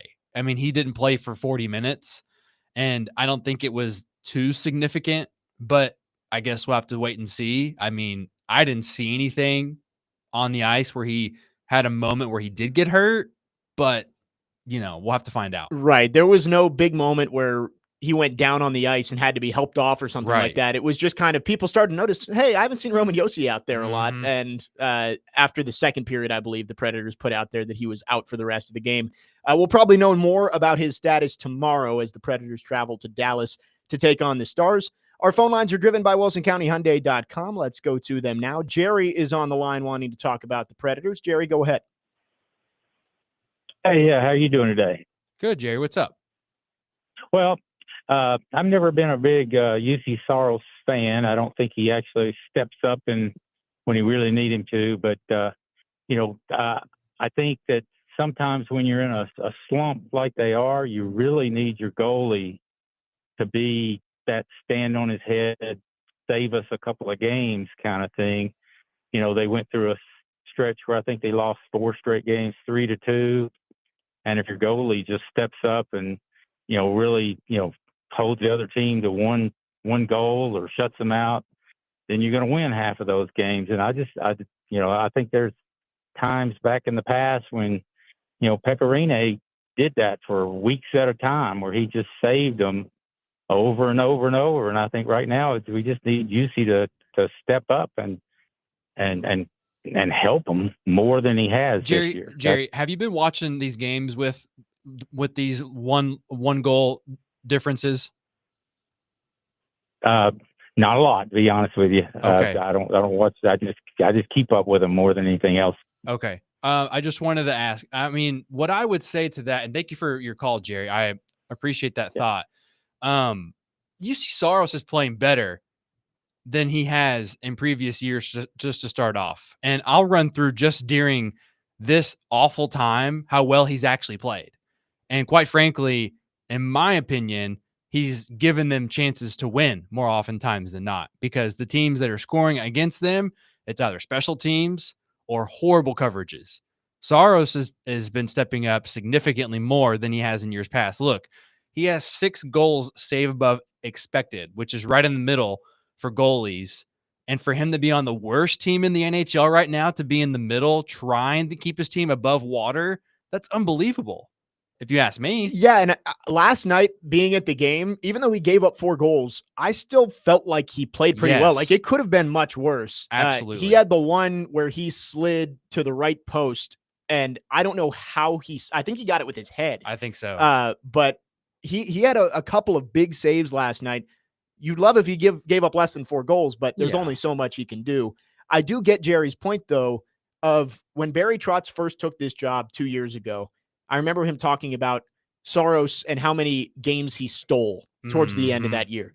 It doesn't feel like he's doing that. And again, not all his fault. Like, sometimes the coverage in front of you is setting you up for disaster, but there hasn't been a lot of games where you feel like, man, the Preds, yeah, they only scored 2 goals, but Saros stole that game from them. It seems like every time the Preds score 2 goals, UC's given up 3. Right. But among all the goalies that have started in at least 20 games this year, he still has a above 900 save percentage. That's impressive. Yeah. And he's also got a goals against average of less than 3 still. And if you had Chris Mason on right now, he would tell you that is amazing for how this team has played overarchingly. Right. For To, sure. to only have 7 wins Yeah. and to have those stats as a goalie, Is- it's not on the goalie. and It is he- not his fault. Yeah. And he has seen the most shots against in the league, by the way. He has seen right under 700 shots against. We will take a quick break. We'll keep talking Preds on the other side to wrap up hour number 2.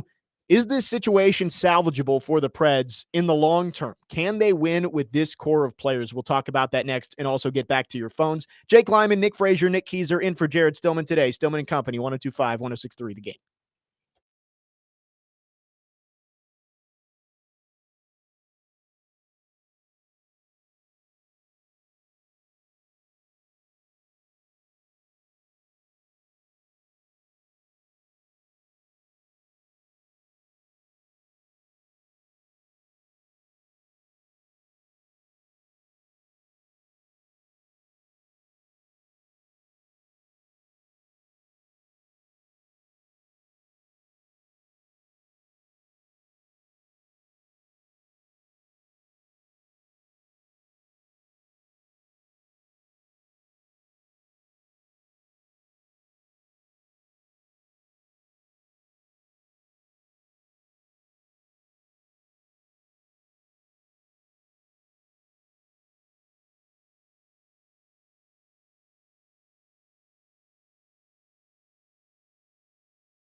Down the right side, Coronado to the corner.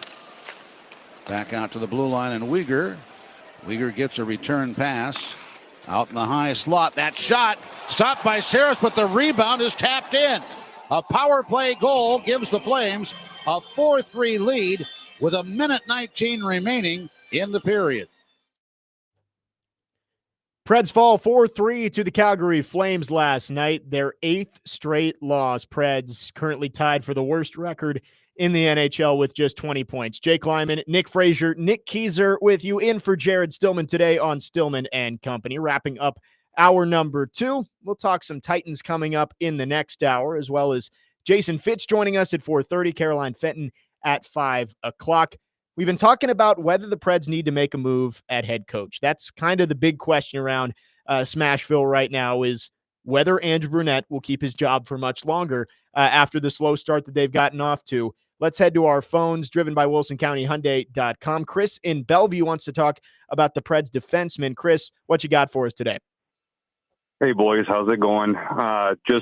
Just wanted to make 2 observations. The first is, hindsight may be 20/20, but Dante Fabro would look pretty good on this banged up blue line now, eh?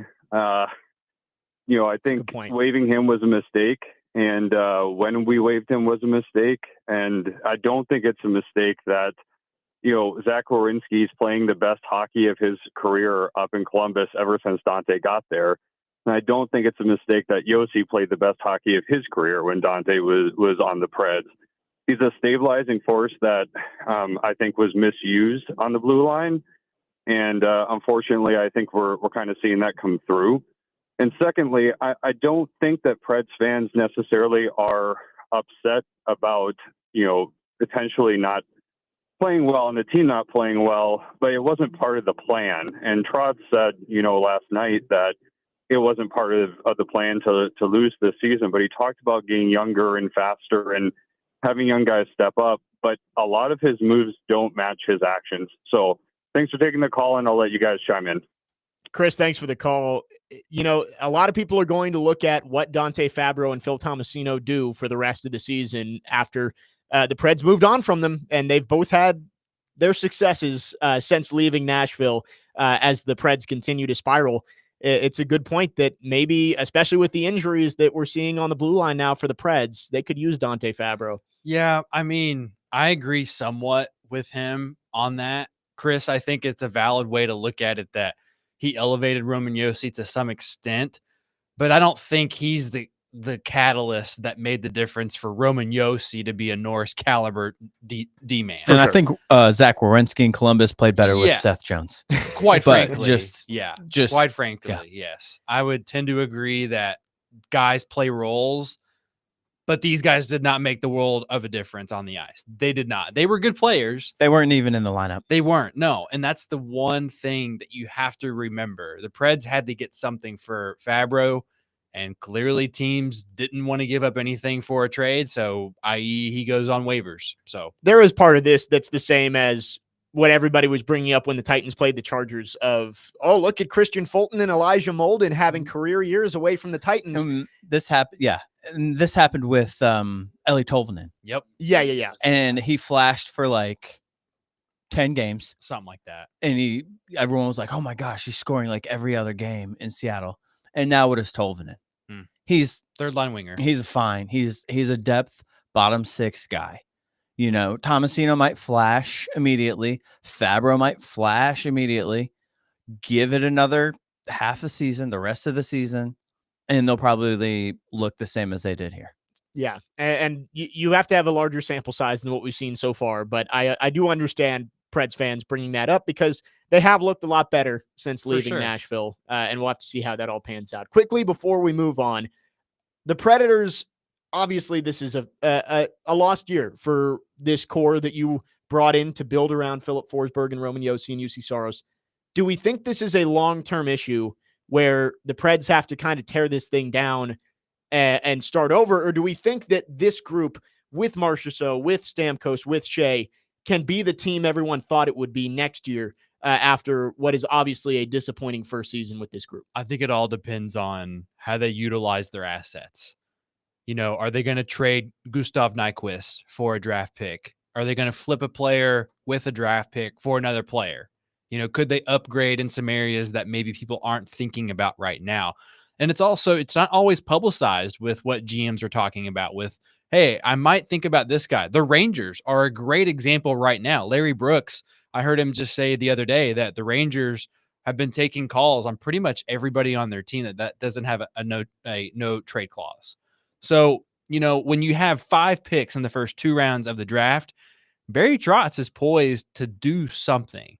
Now, with 3 first-round draft picks, if you ask me, given how bad you are, you hold on to at least 2 of those. I don't know if you want to use 2 of them for a trade, but the right people have to be on the market. And he just said last night they need a centerman. They have to get a centerman. It is something that you have to give up a lot for, but they have to do something, guys. I mean, that's the way you turn that around with this core, honestly. I don't know. I think some of the guys that may have added this past offseason, obviously, like you're mentioning with the no trade clauses and such, you got to find the right team to do so. But I think if things continue to go south for them, it would be determined for me in the offseason. Where if somebody's having a rough camp, I'd say in some regard when they're going into the following season, that's kind of where I would start, perusing some options. That may sound a little late to some people, but I mean, you just can't go off one season right now, like half of a season. You got to get a full sample size. You also don't want guys asking for trades like Ryan McDonough did. Yeah. When that happens, you're not going to get what you need out of that player. You're Preds absolutely right. going to try and pull out of this 8-game losing streak tomorrow night, taking on the Dallas Stars. First of 2 quick ones on the road, Stars and Avalanche over the weekend. They need to get things going fast and hopefully can get a big win down in Dallas tomorrow night. After that, coming back home, and they will take on the New York Rangers next Tuesday at Bridgestone Arena. We've got a pair of tickets to give away to see the Nashville Predators taking on the Rangers. Again, that's Tuesday, December 17th. Be caller number 3 right now, 615-737-1025, and you will win a pair of tickets again to the Predators and Rangers next Tuesday, December 17th at Bridgestone Arena. That's caller number 3 at 615-737-1025. We'll flip back over to the Titans on the other side. We talked about the core of the Predators and whether they can build around this. Well, what is the core of the Titans? Titans are having a similarly disappointing season this year, but I think we can look back to 2014 and see that even in the worst seasons, there are still players that you can build around from those teams. So we're going to look and see who are those players that the Titans can build around as they look to be competitive moving forward and as they move in to the new stadium. That's coming up next. Jake Lyman, Nick Frazier, Nick Keyser in for Jared Stillman today. Stillman and Company, 102.5, 106.3 The Game.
Stillman and Company, 1025, 1063, The Game. No Jared Stillman today. He is out. Jake Lyman, Nick Frazier, Nick Keyser in today, along with Ian Safar.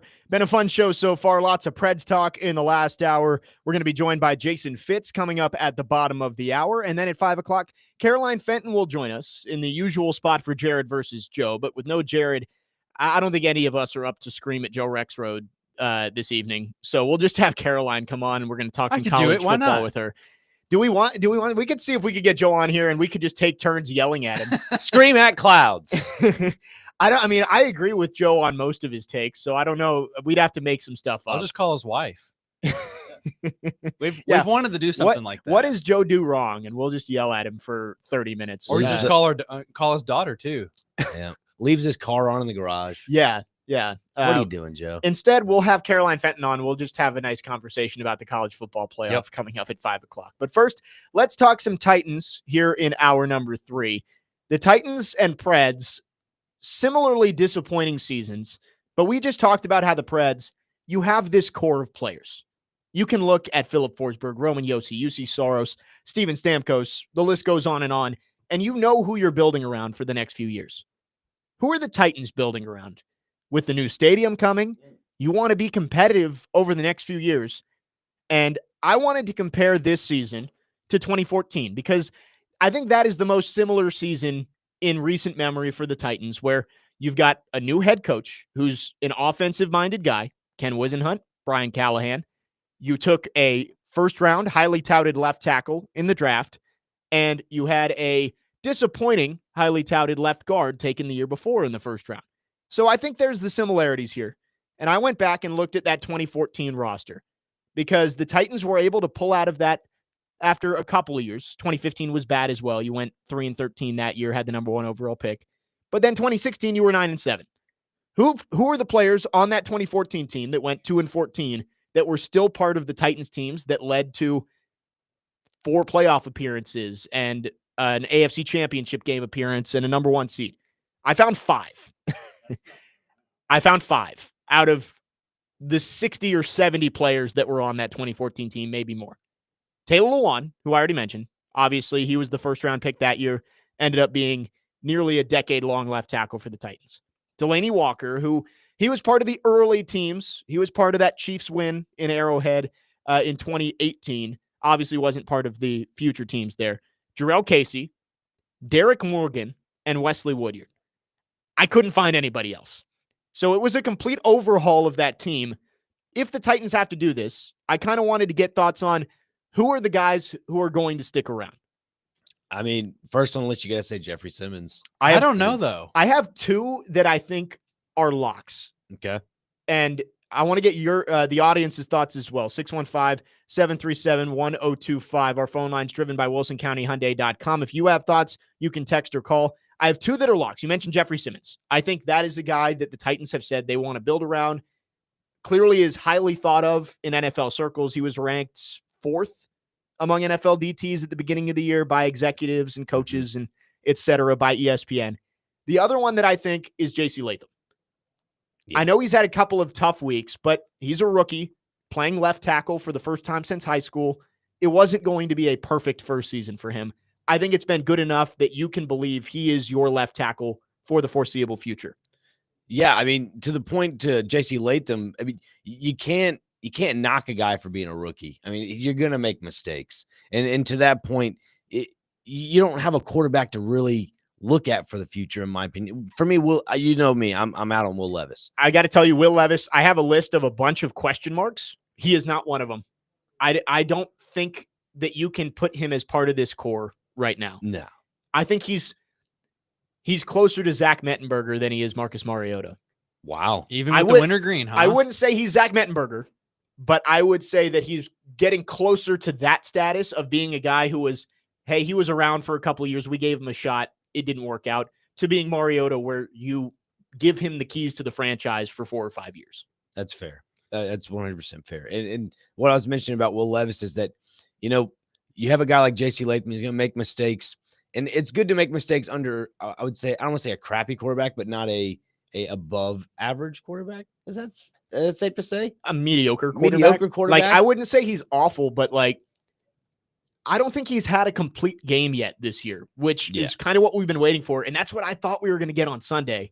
And they put up 6 points Yeah. against the worst defense in football. Is he like Believe- Case Keenum for you? Is that what you're maybe looking for? Maybe. I don't know. I like his commercials, always Yeah. just comes in ready, I think that was the lowest scoring game, by the way, on Sunday. Was it? 10-6. Yeah. The Is that lowest right? scoring So- game in the NFL so far combined this year. Yeah. Yeah, it's- I had friends text me who I guess didn't watch the game. They were like, Jake, the game ended 10-6. I said, yes, it was one of the games played in NFL history. I sat here and watched the whole game, and there was not much that you could get excited about in that game. I'm trying to think of any specific play that stands out Levis made a nice throw to Ridley over the middle for about 30 yards. That's about it. Pollard had a couple of nice runs. Defensively, you had the 2 picks on Mac Jones, but it's Mac Jones. There wasn't anything that I turned that game off and was like, that's getting me excited for next week or next year. And that's the issue with the Titans right now is we're looking at this core, and I only have 2 players that I for sure believe are going to be on this team when the new stadium opens in 2027. What do you got for us then? It's Latham and Simmons. Yeah. Those are the 2 that I think for sure will be on that team. Here are the other ones that I think are question marks. Let's start with the offense here. Mhm. Calvin Ridley. Thoughts on this one? Because I don't think Calvin Ridley has done enough this year to make me think that he's going to play out his full contract. But I also don't think he's been bad enough that I think, okay, he's a 2 years and we're getting out from underneath that deal kind of thing. I think next year is going to be big for Calvin Ridley to see Sure. what he is for this team. If he did stay with the team, Jake, he would be in the stadium for, the new one is what I'm talking about. He'd be there for 1 year, then he'd be a UFA. Right. But you're right. I don't think he'll make it through that contract. And doesn't he have an opt out, or they can opt out Well, of it? the guaranteed money, I believe there is Okay, an out yeah. after 2 That's years what I was where thinking you of. wouldn't have a ton of dead cap if you cut him. I think next year, depending on who is quarterback, I think that's going to be big for Calvin Ridley because he'll get close to 1,000 yards this year. He might get more than 1,000 yards, which is a fine start. But I think next year he's got to prove that he can be a true wide receiver 1 type of guy if the Titans aren't going to move on from him. Sure. And Spot Rack has this listed that he has a potential out in 2026. So, that is Right. one way to think of it too, if that doesn't work out for him.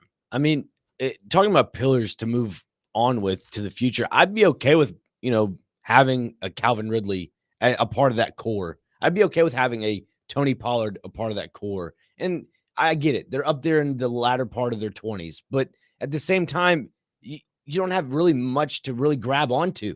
And so that's where it kind of forces you into a corner where you kind of have to have those guys as pillars. Right. I didn't even write down Tony Pollard. He's on a 3-year deal. Yeah. I highly doubt that he signs another deal I don't think after so. that. He might retire. He'd be in his 30s at that point. He'd be which 30 probably. I I think he's don't- 27 now. Yeah. Yeah, is I 27. don't think unless it's Derrick Henry, I don't think you give a running back after 30 any kind of long-term deal. That's fair. The only other 2 offensive players I have written down. So we've gone through Latham, I think yes. And if anybody doubts that, I think it's too early, but I think from what we've seen this year, Latham you can expect to be the starting left tackle in 2027. What about Peter Skoronski? Jared is feeling a disturbance in the force right now because I know he thinks that Skoronski is a rookie deal and done Chance Warmack type of player.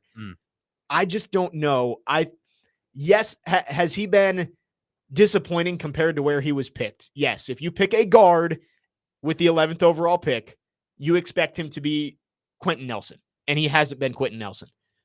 But I still do think there's a chance that he gets a second contract with the Titans as their left guard. I think there's a solid chance for sure. And maybe he could develop to become more of a fan favorite. I know that fans have enjoyed watching him, but I've been bullish on him too. I mean, you pick him that high and you said it perfectly. It was just, hey, I thought he'd be something so sure that you wouldn't have any questions about his play. That's what all of the draft experts heading into that draft said Peter Skoronski is the safest pick in the draft. They said he will either be an 8-year starter at left tackle for you, or a 10-year Hall of Famer for you at left guard. Yeah, I And mean, he has not been Hall of Fame level to this point. Yeah.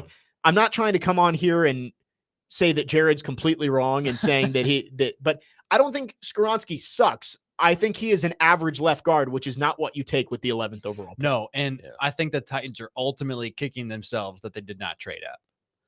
Or trade back. Maybe. Or I mentioned I was going to talk about this guy. Go ahead.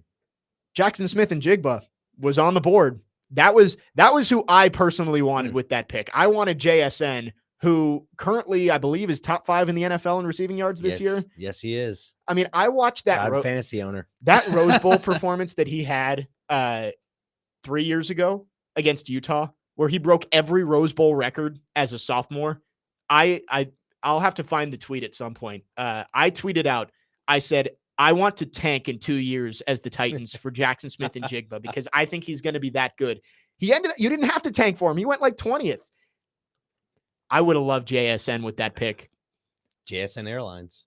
He's unbelievable. He's great in the air. Anything comes to him, he catches it. It's anything. I found your tweet. Did you find it? You said on January 1st, 2022, the Day of the top Rose of Bowl. the year, the Yep. day of the Rose Bowl, and you had a couple of comments, but you said Jackson Smith and Jigba is going to be a top 3 receiver in the first 5 years. Look at you. Yeah. Jake I love Lyman. me some JSN. And then you said, I want to So tank good. for the Titans next year. Yep. There you go. I remember my friend Gabe said, yeah, because winning Super Bowls is so bad. Yeah, that was tough. There you but go. Also, to Jared's credit, he was banging on the table for Brock Bowers over J.C. Latham. And again, we believe J.C. Latham is going to be a left tackle for this Titans team for a long time. But man, Brock Bowers looks good. Mm-hmm. Yeah. Imagine that. I understand the offensive line is an issue, and you might not have a good offensive line. You already don't have a good offensive line. Imagine having Brock Bowers and JSN on this team. Big difference. Hey, one fan favorite that that I've seen a lot of people pick up on this season, NWI. Do you take a fan favorite with you? I know that that's not a very big business decision. That was my last guy on the list. Oh, yeah. That was my one. So I only had 4 offensive guys written down: Latham, Ridley, Skoronski, NWI. Where does Cushionberry fall on that list? See, and that's a good question. I know he's don't know. hurt, so I think you he's have to still see under how contract for a few years. How does he come back from the Achilles injury? He's not old, so but he's 27. He could definitely be a part of that. I think coming off the injury, we're gonna have to see what he is. But that one I think is in too much of a gray area that I can't make a call one way or the other. I think NWI, I think they should sign him to a 3-year deal after this year. Oh my gosh, yes. So I don't know. He's like a cockroach. He doesn't go away. He's the Honda Accord. Maybe Nick Westbrook-Akine becomes one of these core players who can be your wide receiver 3 for the next 4 or 5 years. Yeah, and hey, how about the new Brett Kern? Why not take Ryan Stonehouse too? I'm just throwing out maybe. guys that Stonehouse. I've been fan favorites of. I'm curious though. Morgan Cox. On the defensive No. side of the ball at linebacker, I saw on the grid Wesley Woodyard was in there from that 14 team. What about Kenneth Murray? Well, let's talk defense on the other side. Okay. I've got lots of defensive guys listed. Perfect. So we'll get to that coming up next.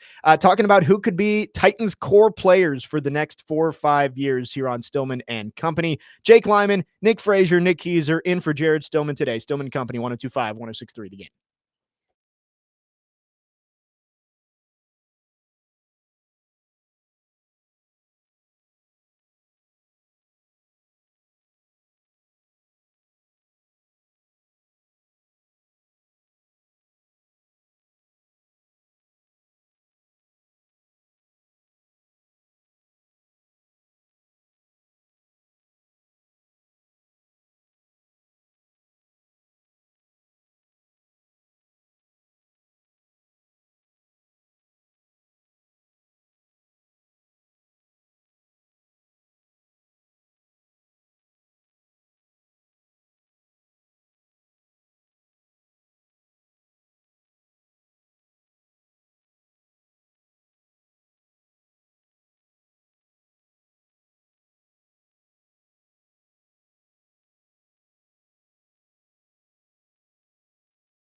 Tune into the Chase McCabe and Big Joe show tomorrow from 9 to 11 for your chance to qualify to win a pair of tickets in the all-inclusive Eurostone Club at Bridgestone Arena and see Brett Eldridge live on Friday, December 20th. The Brett Eldridge ticket contest is supplied by Green Trees, a family-owned cannabis company. Check them out online at greentreeswithaz.com. Jake Lyman, Nick Frazier, Nick Keyser in for Jared Stillman today. We are broadcasting from the Busy Bee Plumbing, Heating, and Air Conditioning Game Nashville studios, home of the $99 yearly Beehive membership, where the buzz is always about great service. I asked the question in the last segment, who are the core players that the Titans are going to build around? It's going to take a rebuild. You're probably going to win 3, 4, 5 games this year. It's a rebuild to try and get back to being a playoff contending team. Who is the core that you're going to build around? I mentioned that 2014, you had Taylor Lewan, Delaney Walker, Jarrell Casey, Derek Morgan, Wesley Woodyard. We went through the offense and only really came up with 4 names that you could see being part of this team in 2027, 2028. J.C. Latham, Calvin Ridley, maybe Peter Skronsky, maybe Nick Westbrook-Akina. On the defensive side, we mentioned Jeffrey Simmons, we feel like is a lock. That's a dude that the Titans have tied themselves to. They want him to be a face of this franchise moving forward. You mentioned, heading into the break, Nick, about Kenneth Murray possibly being a Wesley Woodyard type. I like that. How about Harold Landry maybe being your Derek Morgan? Not a guy who puts up a ton of sacks anymore, because I don't think we're going to see Harold Landry be a 12, 13, 14 sack kind of guy over the next 3 or 4 years. But could he be that veteran defensive end? Maybe you bring in another guy in free agency or in the draft to be the Brian Arakpo on the other side, and that can be your edge group that you build around, including Harold Landry, even though he may not be the guy at the peak that we saw a few years ago. I'd be in favor of that 100%. It's just something you can have that veteran-esque leadership that, like you're saying, that can actually help you, I guess, mature some other pillars in the meantime. Like for me on my list, Jarvis Brownlee Jr. Right. Like that's another pillar I think that could easily be one of those household names on defense. I mean, I'm trying to think who else could be there for me. Tavondre Sweat. I'm forgetting that immediately. I don't know how that's possible. Man's massive. I think you have to put Sweat in there, even though, as Jared says, he doesn't hit the quarterback, but he's a guy that the Titans clearly believe helps them up front. And I think Sweat is going to be here in 2027, whether that's still on his rookie deal or maybe he's gotten a second contract at this point. Yeah, I mean, looking at the rest of the defensive side of the ball, it's kind of hard to find those young pillars that you can kind of like look into existence. And I think that's going to be a struggle for the Titans when it comes to this new stadium, is trying to find those guys. I mean, you're going to get 4 or 5 of them, but it's going to take a lot of drafts to really build up what they need. Yeah, and I mean, look, the other younger guy that kind of fits into the young category, he's out for the year right now, but he's had a pretty decent story, Jack Gibbons, but I don't think he's someone you just hang on to for that long. I mean, it's kind of like Lloyd. It's kind of like Lloyd, where you're like, okay, how does he bounce back? Yeah, I guess you don't. He had a couple of really good games before the injury, but yeah, I don't know if you can put him in that group of being on the team 3 or 4 years down the road. He's already 26, so yeah, I think Kenneth Murray is a guy that you could think about. He's Kenneth Murray, and I've said this to TD. I think Kenneth Murray, in terms of where the expectations were and where the results are, I think was the best signing that the Titans made this offseason. Yeah. You can make arguments for other places, but like in terms of expectations, I don't think Calvin Ridley has quite met expectations. L'Jarius Sneed obviously hasn't met expectations. Kenneth Murray pretty much was widely looked at as, why are you signing this guy? He was a bust in LA and has turned into a really good player for this Titans team. Yeah, and honestly, when you have a guy like that where the bar is kind of low for the point, everything's going to exceed expectations. Yeah. So it's a win-win situation. If you keep your expectations low, you can't be disappointed. Yeah. That's kind of how I am every day. I wake up, hey, I've already won today. I mean, yeah, you are chipper usually when I see you. I mean, just wake up and you're already winning. Another guy we forgot to mention, Roger McCreary. I think he's going to get an extension somewhat soon. Kind of slides under the radar a little bit, but just in terms of the draft picks the Titans have had over the past 4 years, Roger McCreary is a star compared to everybody else the Titans have taken. I mean, you look at who's around from 2020, 2021, 2022. It's Radence, Burks, McCreary, Chig, and PT. Is that it? I shouldn't have said PT. I should have said, Yeah. Nicholas Petit Frere, aka PT. There we go. Sorry, Jared. Old habits die, though. But it's just those 5 players, and Traylon Burks is on IR. So Roger McCreary has been the best draft pick the Titans have made, at least over those 3 drafts, probably including 2023 too. And 2024, who knows? We like the early returns that we've seen from Latham and Brownlee, but McCreary has basically been the only guy picked early who has panned out for the Titans in the last 5 years to this point. I mean, yeah. There's nobody else you really can think about. I'm trying to it's really bad. I'm trying to grab in my head, like, yeah, there's nobody else really. You're right. It just goes to show you like the tough times the Titans really had drafting. It's bad to some degree. Yeah, and you really hope it'll turn around when it gets to the new stadium. You really hope so. And like, I know John Robinson did a lot of great things, but man, it's hard to find a stretch of any GM that's as bad as his last 3 drafts. It's tough. I mean, can they draft enough good players with 8 picks next year? Yeah, and a lot of those are later on. You don't have a 3rd round pick. You traded that for L'Jarius Sneed. Mm-hmm. I think the Titans' best case scenario is if they can trade out of whatever high pick they get in the 1st round and just try and get a bunch of draft capital. I mean, we look at 2014 when the Titans only had those 5 players who ended up sticking around. Most of the other ones came because they traded the number 1 overall pick to the Rams and picked up 2 firsts, 3 or 4 seconds, a 3rd. Like, you got Derrick Henry because of that trade. You got Corey Davis because of that trade.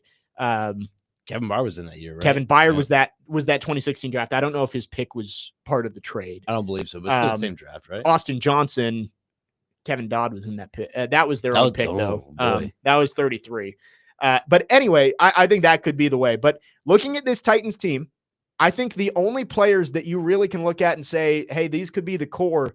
Maybe you have a 5 of Latham, Simmons, Ridley, McCreary, Brownlee. Sweat maybe is in there too. I don't know, but I think that's the group that the Titans have to focus on, and everybody else is replaceable at this point.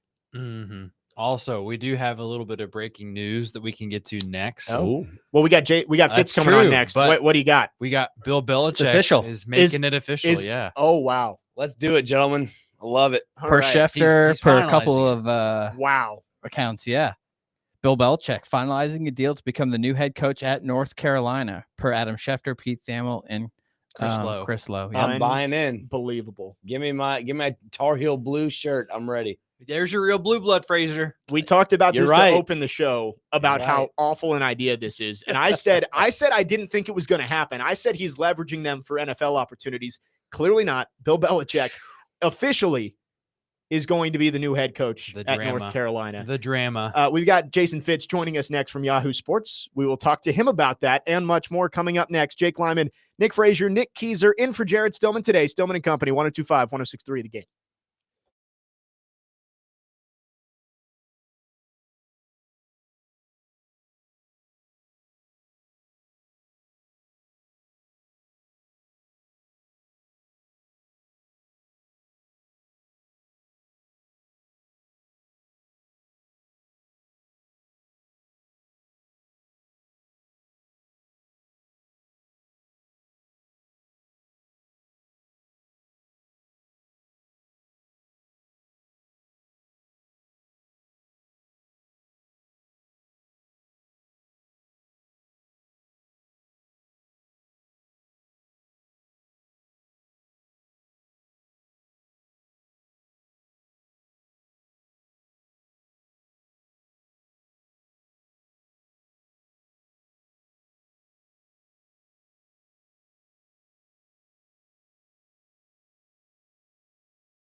Stillman and Company, 102.5, 106.3 The Game. Jake Lyman, Nick Frazier, Nick Keyser in for Jared Stillman today. Just got breaking news in the last segment. Bill Belichick is finalizing a deal to become the next head coach at the University of North Carolina. It is official, and we are now joined on our phone lines, driven by WilsonCountyHyundai.com, by Jason Fitz of Yahoo Sports. Man, Fitz, perfect time to get you on here with this breaking news coming in. Bill Belichick going to college football to become the head coach at North Carolina, Chapel Bill as it is, as he looks to take the Tar Heels to the next level. Look, I talked to Charles Robinson a lot, our Yahoo Sports Insider, today on Inside Coverage, and the conversation I had with him, because to me, this didn't even get to this point if there was any belief within Belichick's camp that the NFL was interested. And C-Rob made it clear from the people he's talked to that it's as close to 0% interest from the NFL as you could get.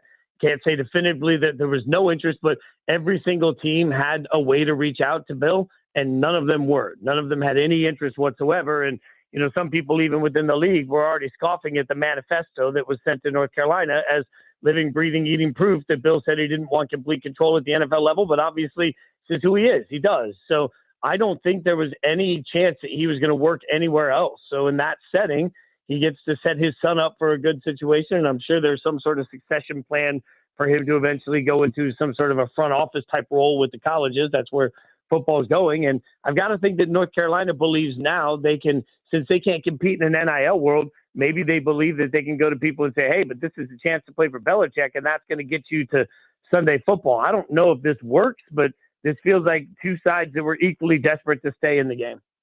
Yeah, I thought earlier, and I said it, that I thought he was leveraging this to try and get NFL interests. Clearly not the case, as that deal is now official. Fitz, do you think, I know we've seen a lot of college coaches make the move to the NFL, Jim Harbaugh this past year. Do you think maybe the trend goes the other way with the new NIL era where you can pay the players, that maybe we see some more NFL coaches make their way to the college ranks like Bill Belichick? Well, what we are seeing right now is a big shift from scouting and front office people. Everybody's looking at these jobs right now because there is a belief, at least within some of the circles around the game, that in the next 5 to 10 years, the college game will have tried to unionize at that point. There will be collective bargaining agreements. There will be salary caps. Like all of the things the NFL people have been dealing with anyway for years are now about to become a very large part of the cycle of college football in the belief of many. So I do think what you're going to see are more people that are familiar with the way the entire system works going over to college right now to help bridge the gap into whatever the new era of college football looks like. That being said, though, it's just such a different game. I mean, the thing that I think we have to acknowledge too from a coaching standpoint is if you're Bill, you can be a jerk, right? When you got guys in your building, you can do things a certain way. You can be gruff and you can be demanding and do all of these things. Can you at the college level? Because every single year, because there is currently no long-term contracts, no salary cap ramifications, every single year, every player on your roster can just turn around and say, no, I don't want to deal with this anymore. I just don't know how Bill thinks he's going to handle that world. And it is pretty shocking to me, given that Bill and Saban are so close, that frankly, I would think that Saban would be on the bat phone saying, dude, you don't want to do this. But I think this really comes down to, at some level, he still wants to coach. So if this is the only way to do it, does this cause a mass exodus of NFL coaches to go down to the college level? I don't think so. I still think that, frankly, the difference in babysitting is so different. It's just wild to think a coach is going down to that level and having the same success. Jason Fitz is with us here on Stillman and Company. Jason, I know that in other coaching topics, a name that comes up here is Mike Vrabel. Charles Robinson, you kind of just talked about him earlier. He's told us on Robbie and Rex Road that he's had interest from other NFL teams and just maybe some college interest as well. What if Ohio State opens up? Do you think he would take that? But maybe what if Ryan Day gets fired and then Vrabel goes for an NFL job? Maybe Ryan Day and Vrabel join forces. What do you make of that? So C-Rob talked to me today a little bit about Vrabel also. And, it's funny. The Bears appear to be wildly interested in Mike Vrabel. And, I've talked to Stillman enough about Vrabel. I think a lot of people might roll their eyes. But there was a point that C-Rob made today that I never thought of that I think is important in the Vrabel conversation. Because according to at least who he's talking to, the Bears seem to be interested in Vrabel, and they also seem to be interested in another coach. His name escapes me. It'll come to me in a second. But the one thing with Vrabel, the difference is when they're looking at him, they're looking at it and saying, hey, Vrabel had the success of hiring LaFleur and then hiring Arthur Smith, two highly regarded offensive coordinators. If you're going to bring in a sort of culture guy as the head coach, they better be able to bring in a offensive coordinator that you can rely on. So I think that is part of the equation the NFL is looking at. But don't get it twisted in any way, shape, or form. The fact that Mike Vrabel didn't get a lot of bites last year, I think is sitting in his crawl. So does he want to get somewhere? Absolutely. Does he want to be at the NFL level? Absolutely. But if Ohio State opens up, the one thing I'd say is Ohio State needs to be pretty demonstrative pretty quickly, because I think as soon as the season ends, we're going to see the Bears making an absolute bum rush to try and bring Vrabel in. I still believe the Raiders will also be interested in Vrabel. So if you're Ohio State, what you don't want to do is make the decision to fire your head coach, I don't know, January 8th, and then find out that you already missed out on the hiring cycle of somebody that could be a perfect fit for that job. Jason Fitz is with us here on Stillman and Company. You know, Jason, another team in the Big Ten is Penn State, who's also in the college football playoff. You know, James Franklin's always had that little hunch on his back where he can't get over the hump with Penn State. Could SMU be one of those teams where it's another situation where they can't get over the first round hump? Is this a potential option for Penn State to possibly move on from James Franklin? So here's what's interesting. I think Penn State will beat SMU. SMU has gotten really dogged coming into the playoff. I think that's a little bit over-exaggerated by a lot of people, but I think Penn State wins this game. But the problem is Penn State fans aren't going to be okay with that. They're just going to look at it and say, you beat SMU, who barely made the playoff. And then in the next round, they're going to get Boise State, where Penn State fans are inevitably going to say, group of five. How can you not beat a group of five team? I honestly believe the crazy thing is that a win or two for Ryan Day. Like if Ryan Day beats Tennessee, I think Ohio State fans calm down a lot, right? If Ryan Day beats Tennessee and Oregon, my God, then all of a sudden, yes, all the pressure's off. For Penn State, if they win their first two rounds, I don't think most of their fans are going to care because they view Penn State as being so much better than both of those teams. Penn State's going to have to get all the way to the national championship game for the pressure to actually be relieved in any way, shape, or form on Franklin. I think they might be the only team in the playoff that the farther they get, the more the pressure will actually heighten on their head coach because the fan base isn't going to give him any benefit of the doubt. He's really stuck in a lose-lose situation. His own doing from his failures in big games, but it's definitely lose-lose for Penn State. You mentioned Ryan Day with Ohio State. Obviously, Tennessee heading up there. I think that's the marquee game of the first round. How do you view the Vols' chances in Columbus? Obviously, that great Tennessee defense, but Nico going into a tough horseshoe and trying to get a win against Ohio State with Ryan Day obviously having his back against the wall. Yeah, the college football gods did not do Tennessee any favors by putting them at the horseshoe at night, right? Like, and this is a scheduling issue that I have with the NFL too. The NFL does the same thing in the playoffs. They always seem to put the indoor game or the best weather game in the middle of the day. And I'm like, what are you doing? Like, why is Texas playing in the middle of the afternoon on Saturday when all of a sudden then Tennessee's got to play in Columbus at night? It's going to be jarring cold for that. So look, when Tennessee plays the way Tennessee can play, they can beat anybody in the country. The problem is unforced errors all year, like just stupid penalties at stupid times, particularly on the offensive side of the ball, inexcusable delay of game type, illegal formation, illegal shift, like system penalties that are easy to prevent have absolutely killed the Vols in down and distance repeatedly. And it's frustrating for me because coming into the season, I predicted for Yahoo that they would make the playoffs. I got some heat for that. And then midway through the season, I kept saying, no, this team's capable of being number one. I genuinely believe if you look at the talent, the coaching, the explosiveness, if Nico plays lights out, my God, they can win a national championship. But asking Nico to go into the horseshoe at night, and it's still stuck in my brain. The end of that Arkansas game is still stuck in my brain. These little moments where Nico just hasn't had the right situational awareness. Like, I think this is a Dylan Sampson game. He's got to absolutely dominate. I do believe Tennessee's defense is going to be much, much tougher on Ohio State than anyone thinks. I picked the Tennessee win in this for Yahoo, but I think this is genuinely a flip of the coin. And I'm banking in this game that, frankly, Will Howard's going to make a mistake or two, which he has done in big games this year, and Nico somehow is going to have that mitigated. That means Tennessee wins. Whichever quarterback doesn't blow the game for their team is going to win. Jason, another one for you when it comes to the playoff and the bracket and how it all pans out.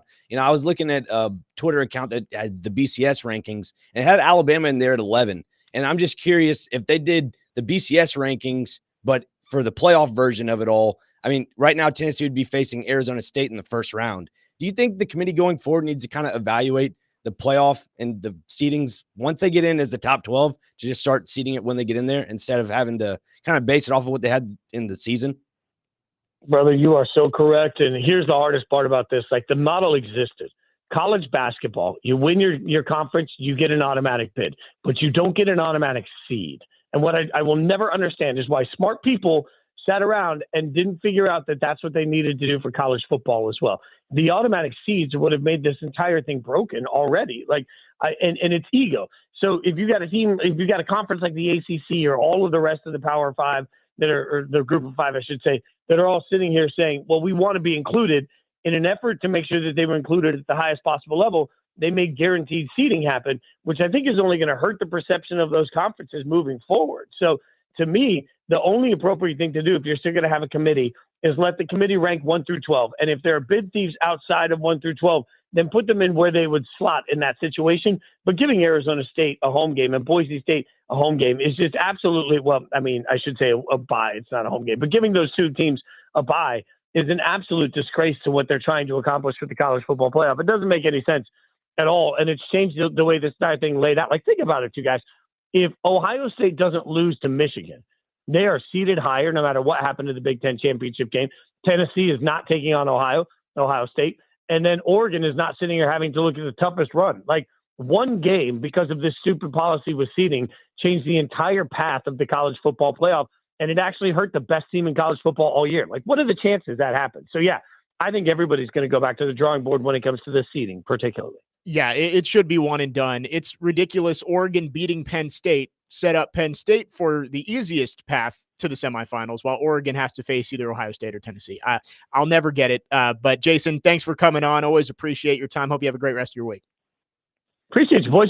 My blood pressure is way lower not having to argue with Stillman the whole time. It's good for my health. I appreciate this. I know we're having Caroline Fenton on at 5, and she's used to Jared yelling at Joe for about 30 minutes at 5 o'clock. So everybody's blood pressure a little bit lower with Jared out today. This just feels like I'm gonna sip some cocoa and get in the Christmas spirit after this one. Thanks, gentlemen. Appreciate it. Thanks, Fitz. Jason Fitz, Yahoo Sports, on with us here at 4:30. We'll take a break. We'll react to Fitz, talk some more college football playoff coming up next. Jake Lyman, Nick Frazier, Nick Keyser, in for Jared Stillman today. Stillman and Company, 102.5, 106.3 The Game.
Stillman and Company, 102.5, 106.3 The Game. Jake Lyman, Nick Frazier, Nick Keyser, in for Jared Stillman today. Just talk with Jason Fitz of Yahoo Sports. We'll get Caroline Fenton of Yahoo Sports coming up in the next segment. Talking Bill Belichick, officially going to be the new head coach at North Carolina, and also the college football playoff. And I thought we got into some good conversation there with Jason Fitz about, man, the seating is messed up for the first year. And I get it's a learning experience. Like, this is the first year of it. They're going to get better. But Penn State having to face SMU and Boise State to get to the semifinals. I get Oregon gets the bye because they won the game.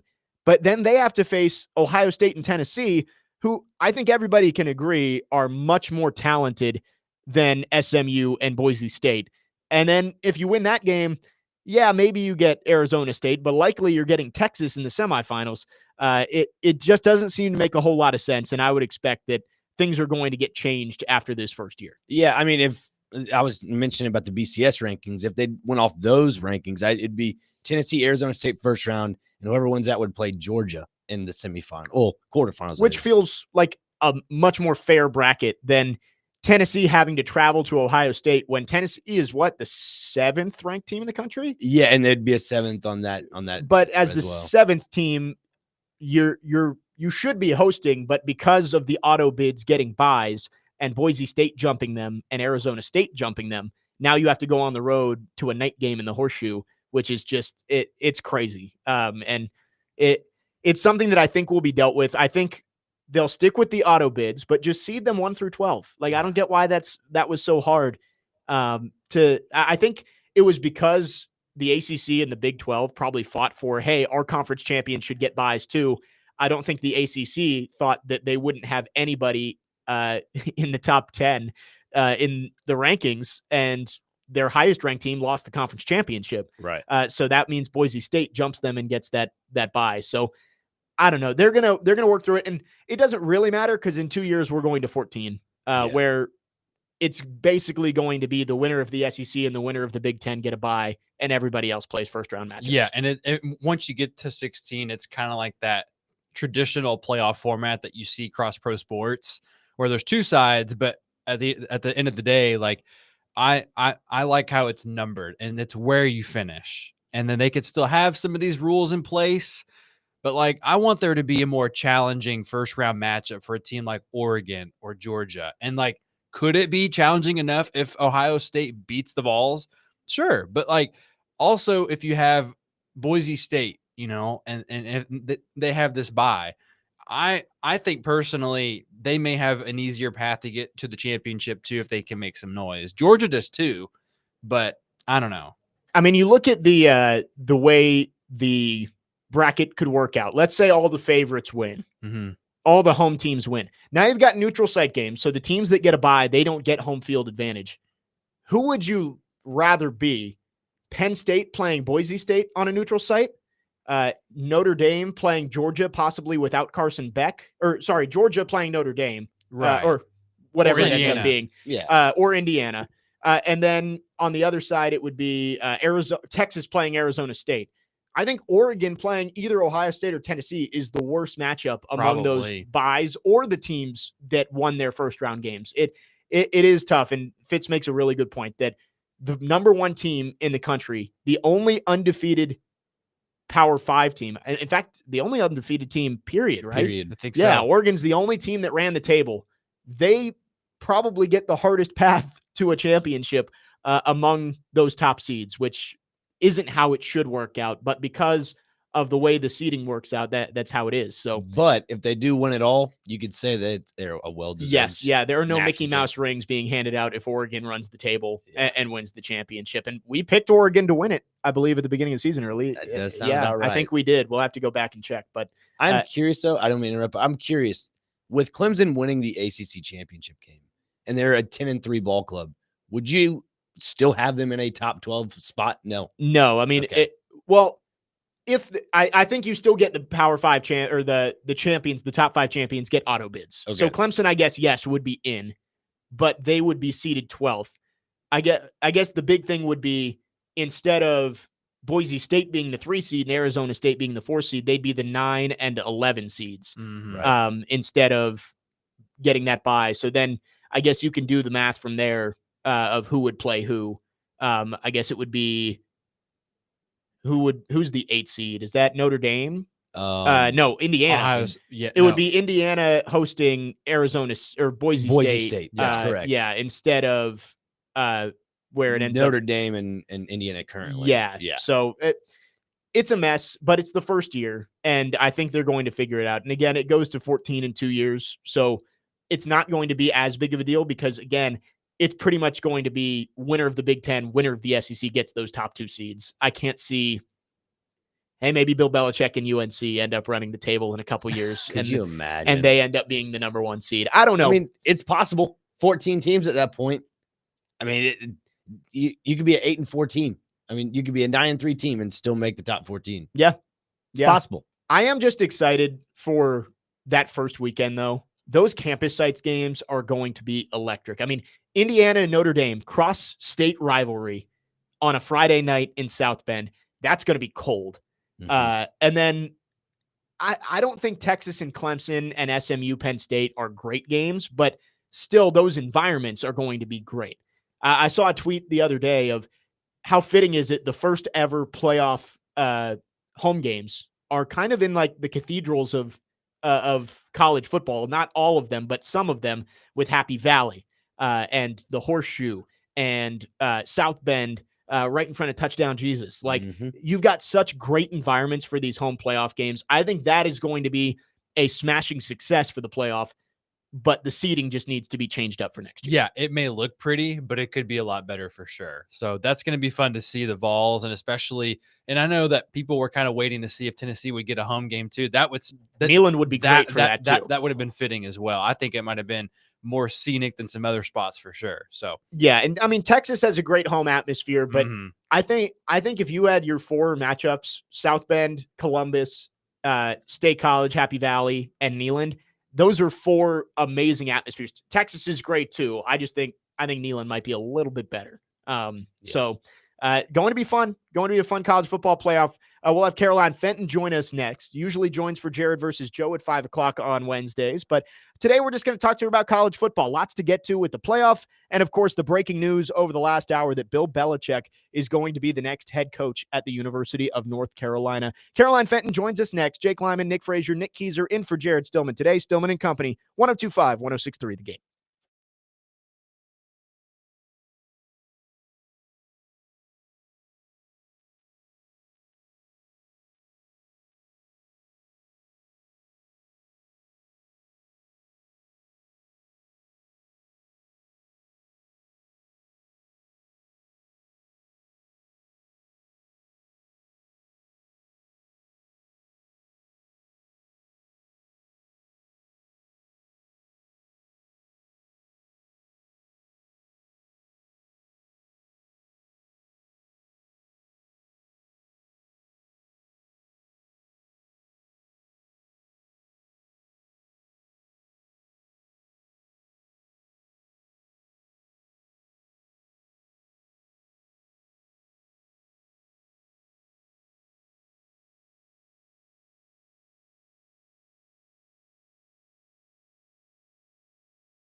Final hour on this Wednesday, Stillman and Company, 102.5, 106.3. The Game, Jake Lyman, Nick Frazier, Nick Keyser in for Jared Stillman today. Ian Safar is here as always. We are broadcasting from the Busy Bee Plumbing, Heating, and Air Conditioning Game Nashville studios, home of the $99 yearly Beehive membership, where the buzz is always about great service.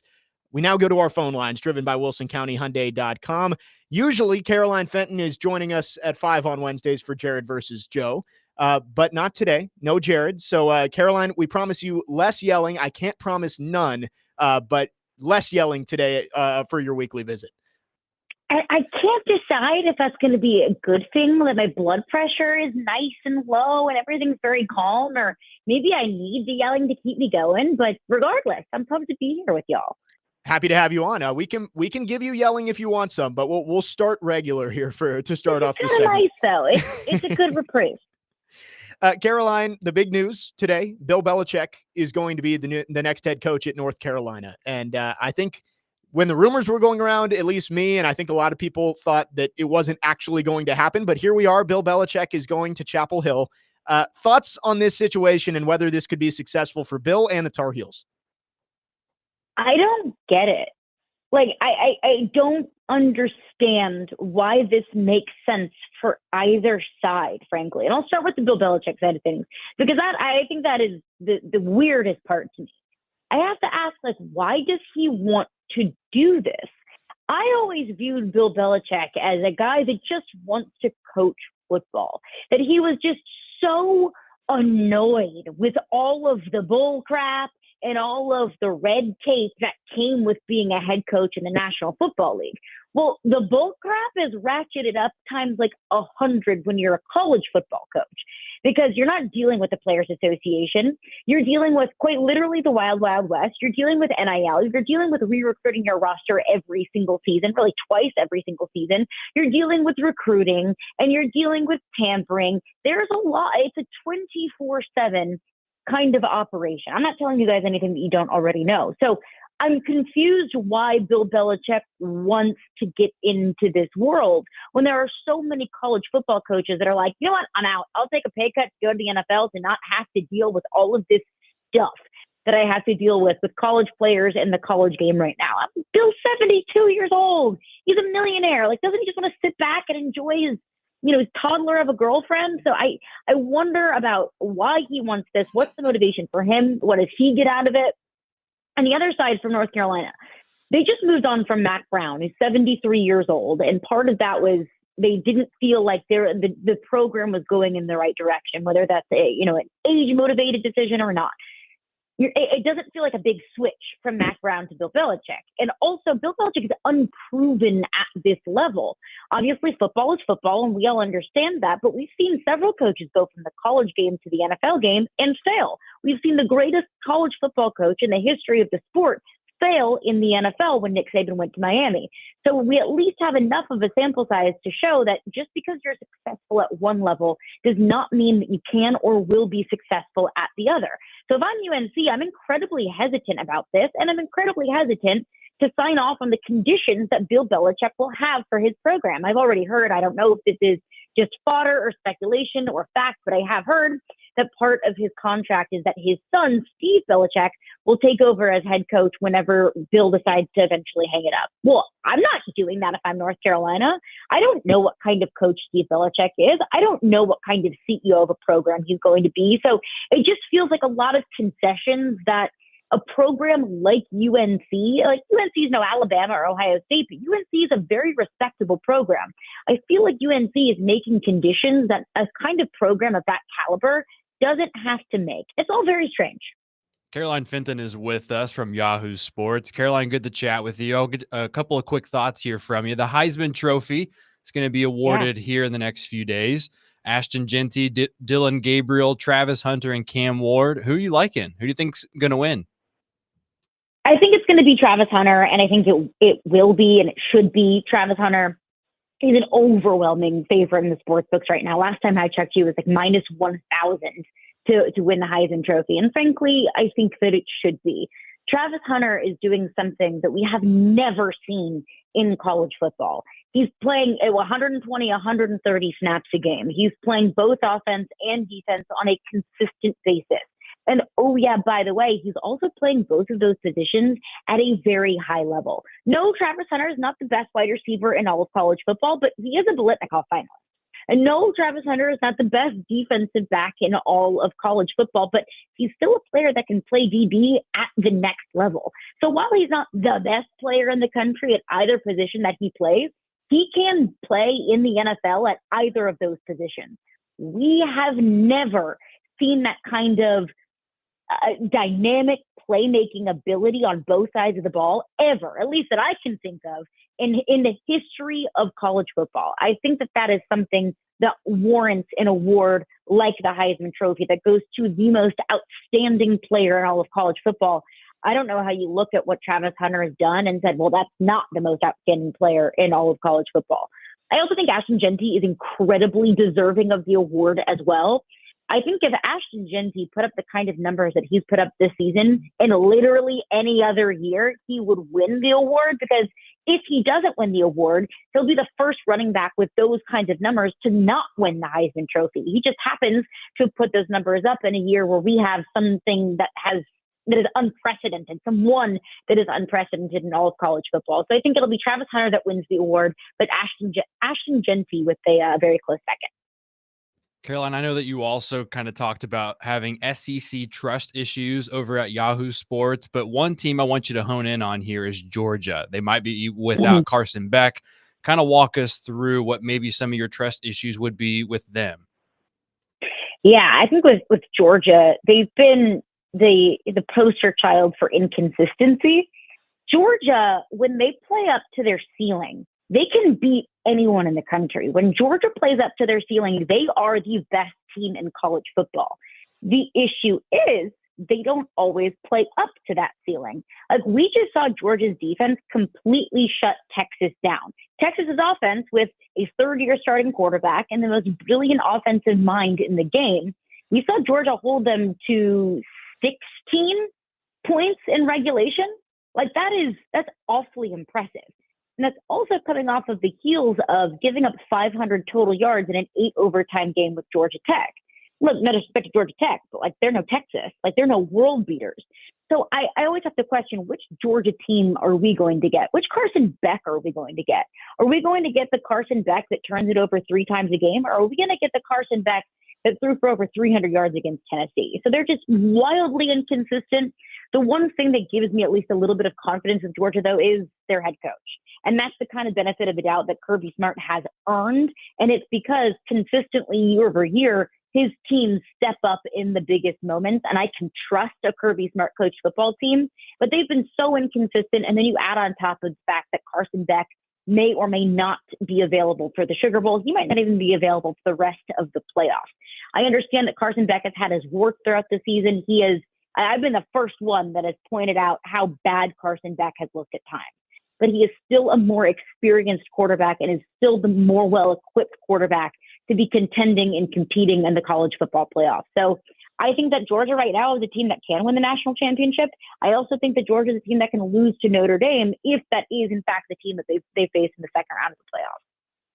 Caroline Fenton's with us on here on Stillman and Company. Caroline, looking at the college football playoff, and the last team in the whole entire playoff is Clemson. Now, if they end up beating Texas in the first round and they possibly go on a roll and beat Arizona, then they could potentially see Oregon in the semifinals. Like, at some point, does that kind of say Dabo Swinney just giving a slap in the face to all college football? Like, you don't need the NIL, you don't need this, you don't need that. You just need a bunch of players that can go play football. I would hesitate to say that. First, let them do it first, and then maybe we'll start to reconsider that.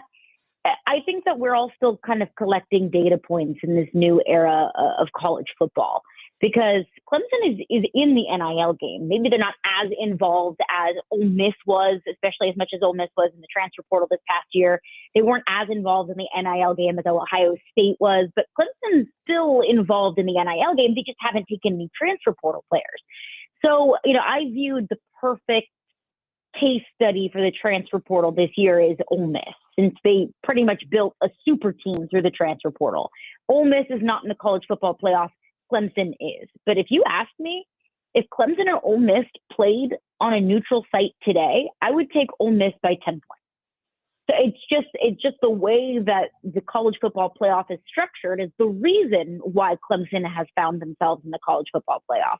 If they're able to beat Texas, if they're able to beat Arizona State, which Arizona State is no slouch, if Clemson's able to find themselves in the national championship game, then yes, that will be a narrative of, do you need to fully embrace this new era, the nouveau riche of college football in order to compete in college football? But I have to question the sustainability of Clemson and, let's say, Dabo's approach to this new era of college football. I don't think that you can consistently contend year in and year out when you ignore the transfer portal, when your transfer portal continues to take away from your roster and you're not replenishing that with quality and experienced players. So that'll be the narrative. I just don't know how much I truly buy into Dabo's approach. Well, back to the Bill Belichick situation, obviously about buying in. For me, hearing the whole Bill Belichick to Chapel Hill, it just solely just said, you know what? Maybe he is what college football needs. He needs that stability. Maybe he's the glue guy that brings some sort of, I guess, professionalism around the nation. Do you think that could possibly be what college football is missing when it comes to all the NIL and transfer portal to actually be the, I guess, minor league of the NFL?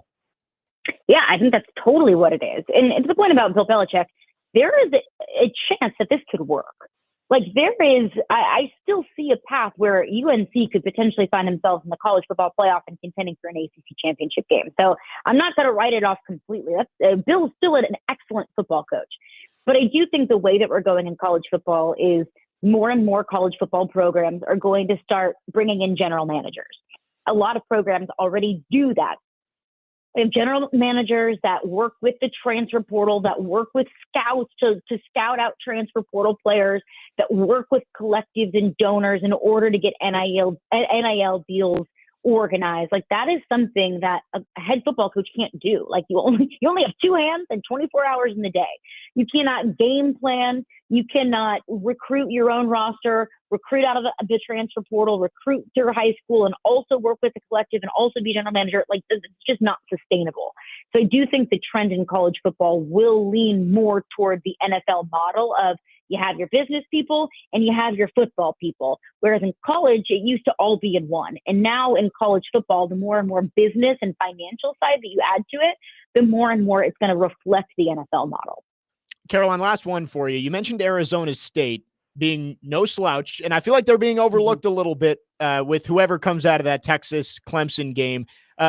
This Sun Devils team, are we sleeping on them with Kenny Dillingham and what he's done, and obviously Cam Scadaboo being the star back there at running back? Do you think we could see the Sun Devils at least make a run to the semifinals? I absolutely see the path, yes. And I think that Arizona State is being overlooked because I think a lot of people look at some of these brands and these names in the college football playoff, and it's really easy to trust Notre Dame and Georgia and Texas because they've been there, and we haven't seen Arizona State in this position. But if you look at their schedule, they've won their last 6 games. The game that they didn't win against Cincinnati, well, Sam Leavitt, their starting quarterback, was hurt. They've beaten a top 25 Kansas State team. They beat a top 25 BYU team. They beat a top 25 Iowa State team. They dominated Iowa State in the Big 12 championship game, and that was for a berth into the college football playoff. Like, that wasn't just some rinky-dink bowl game. They have so much balance on their team. It's Cam Scadaboo, who a guy I think is becoming more and more a household name. He is absolutely electric. He has 20 touchdowns in the season, averages 6 yards a carry. I think Sam Leavitt, their starting quarterback, is one of the most, if not the most underrated quarterback in all of college football. He has 24 touchdowns and 5 interceptions on the season. And he's been so impressive and was so impressive even without their leading receiver, Jordan Tyson, in the Big 12 championship game. They're also so solid defensively. They held Iowa State to less than 20 points in the Big 12 title game. They held Arizona to just a touchdown. So I've been really impressed with what I've seen from Arizona State. Do they have what it takes to win 3 or 4 playoff games? I would lean no, but I think absolutely they have enough of what it takes, especially with having a first-round bye to find themselves in the semifinals. I mean, why not? Both Clemson and Texas have been incredibly inconsistent this season. Yeah, I would love to see the Sun Devils make a run. I think they might be the kind of underdog that's most well equipped to get a couple of wins and maybe make a run in the playoffs. Caroline, thanks for your time. Appreciate you coming on, even with no Jared versus Joe today. Always appreciate your insights. You guys are better than Jared versus Joe, anyways. You guys are awesome. Appreciate you. Caroline Fenton, Yahoo Sports, and of course, a friend of the station here at 1025 The Game. No Jared versus Joe this week, but Jared versus Joe is brought to you by Pella Windows and Doors of Nashville. I know we missed it. It's one of the favorite segments throughout the week, and hopefully we'll get back to Jared versus Joe's cage matches very soon. Yell at clouds. Yes. Yeah. Should we take the next segment to just scream at each other about something? I mean, I can just go call Joe and ask him about the golden at bat rule again. There we go. That'd be a good one. That'd be a good one. Oh, I can get agitated about that. Just anything about it. Okay. Anything. We'll see if we can. Frazier, your cooking is terrible. We'll see if we can get Nick Frazier upset coming we've up now next. stirred the pot. Don't want this. We appreciate. That might have gone too far. We appreciate Caroline Fenton coming on again. No Jared versus Joe this week. Jared out today. Jake Lyman, Nick Frazier, Nick Keyser in here on Stillman and Company. We'll be right back here on 1025 and 1063 The Game.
Stillman and Company, 1025, 1063, The Game. Jake Lyman, Nick Frazier, Nick Keyser in for Jared Stillman today. Been a fun show. Just had Caroline Fenton on. Lots of good stuff about college football. Bill Belichick is now the head coach at North Carolina, and a lot going on with the college football playoff, now just over a week away.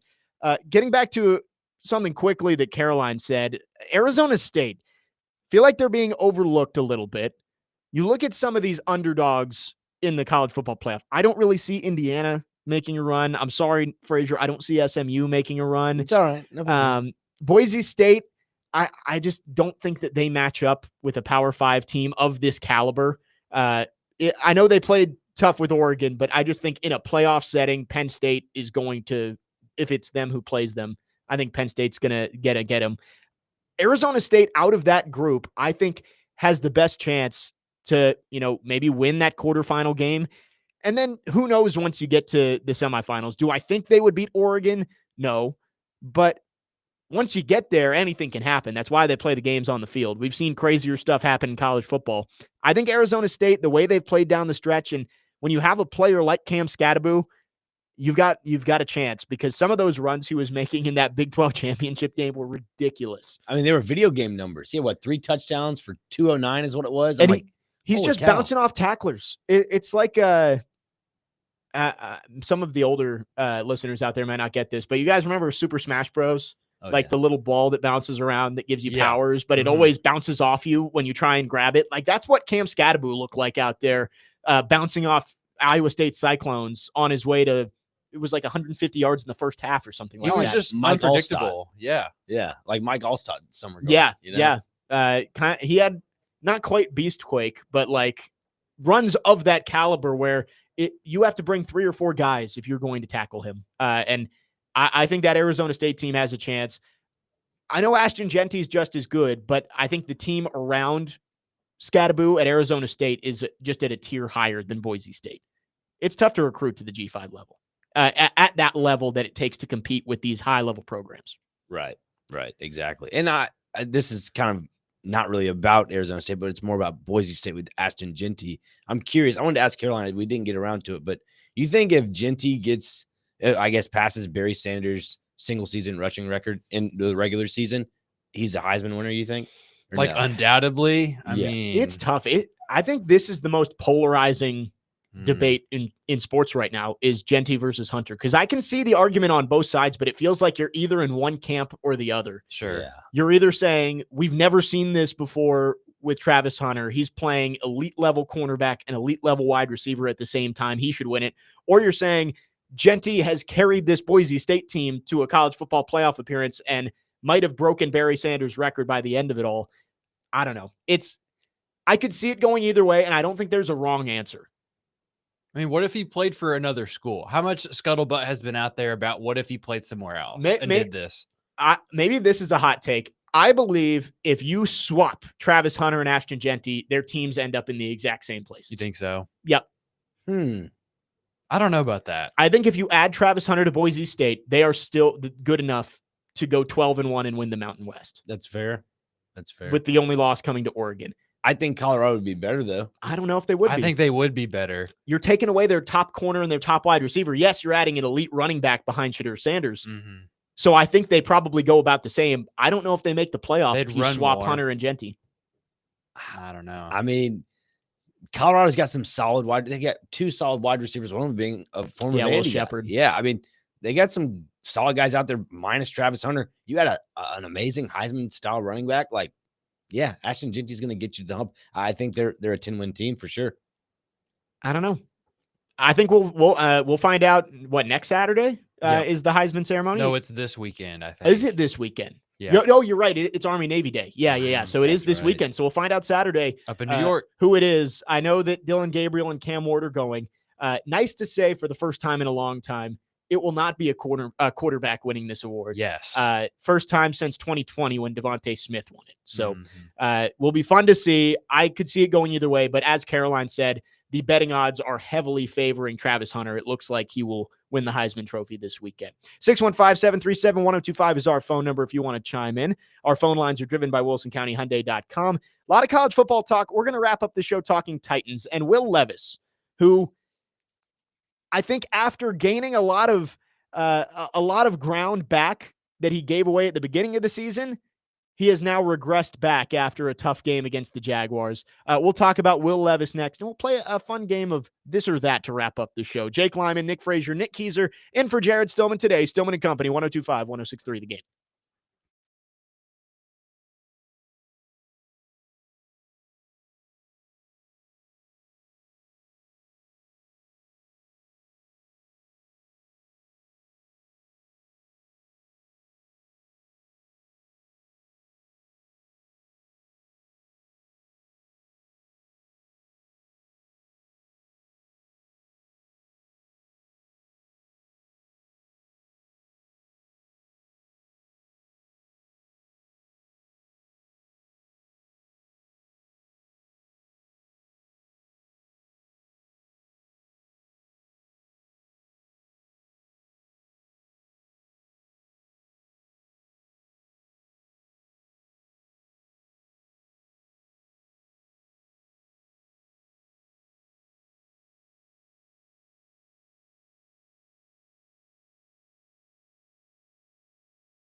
Are those the kind of plays that he has to hit? Maybe more so the first, even if he wants to kind of take that next step. The first one, certainly. I mean, that's a touchdown play that we have to hit, and that's part of playing quarterback, and that's one that I'm sure he'll tell you the exact same thing. That's where the ball needs to go.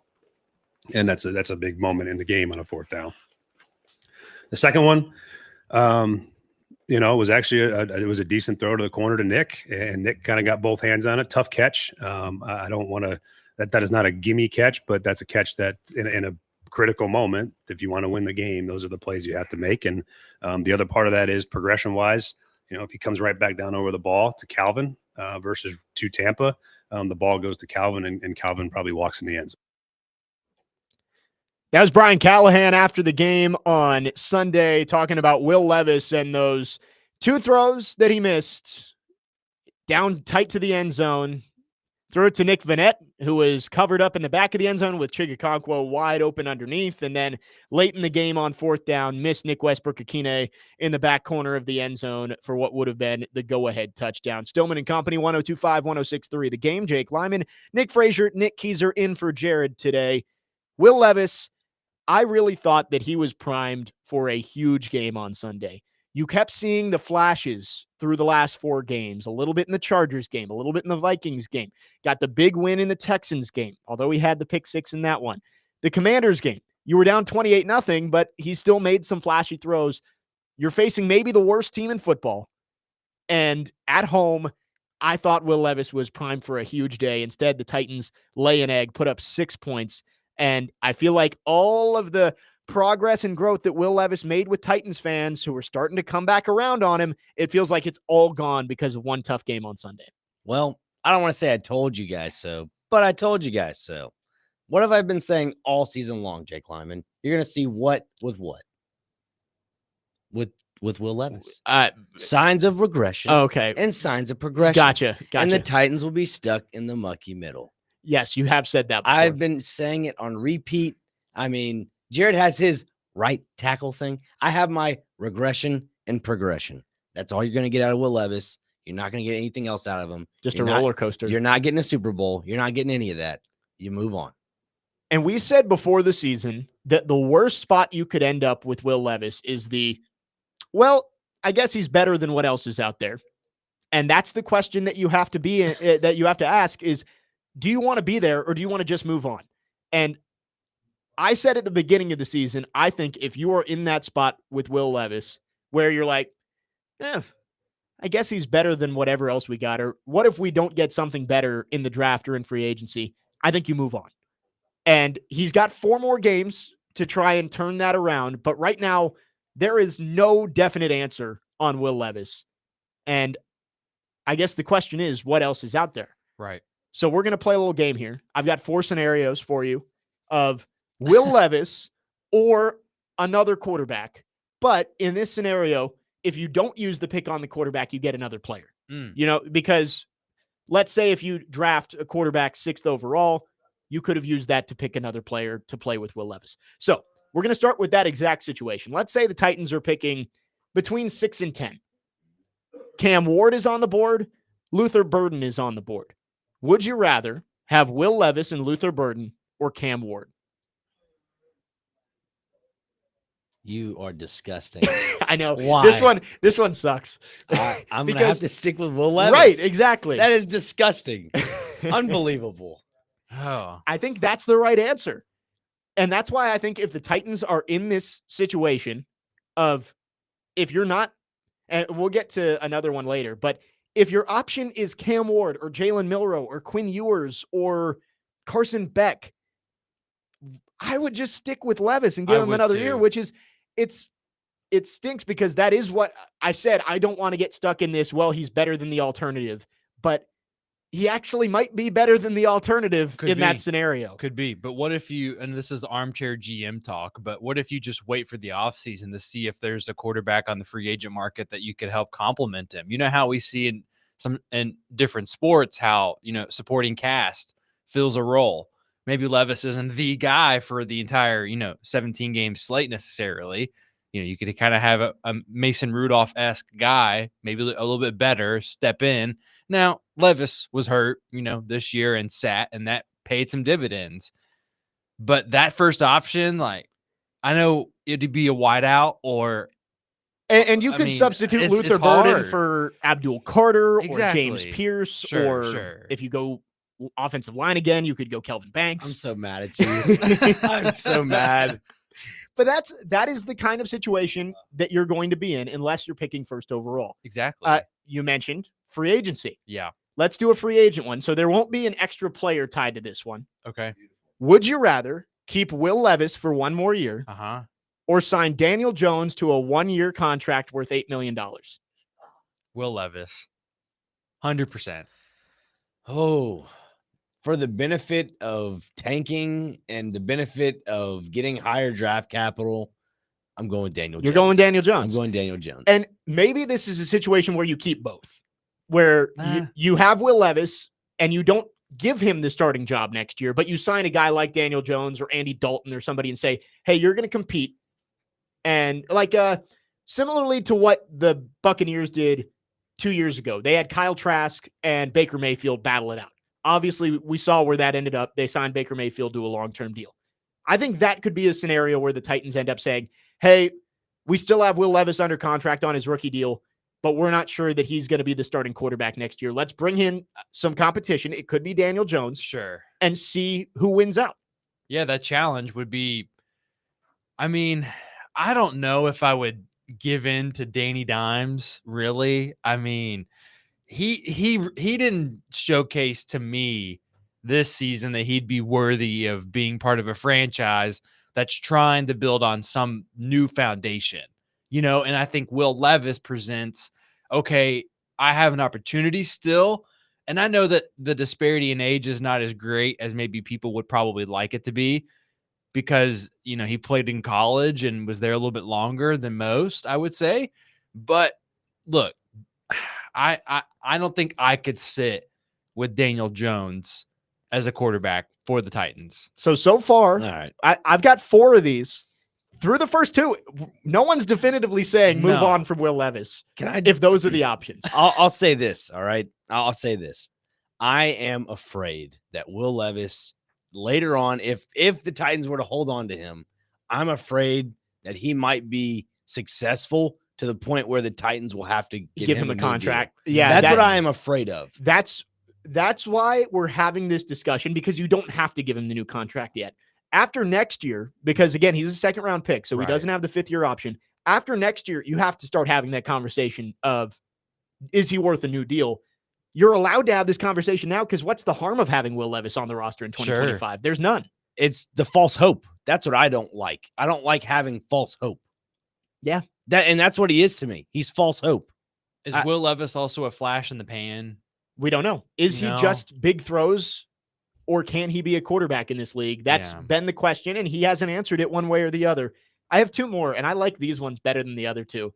I feel like Nick Frazier might punch me by the end of this but we got 2 more, and they're going to be good ones. We will talk about those next. 615-737-1025 is our phone number. If you want to chime in, do you think the Titans should bring back Will Levis for 2025, given what the alternatives are out there? We'll keep going through those next. Jake Lyman, Nick Frazier, Nick Keyser, in for Jared Stillman today. Stillman and Company, 102.5, 106.3 The Game.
Final segment here on this Wednesday, 102.5, 106.3 The Game. Jake Lyman, Nick Frazier, Nick Keyser in for Jared Stillman today on Stillman and Company.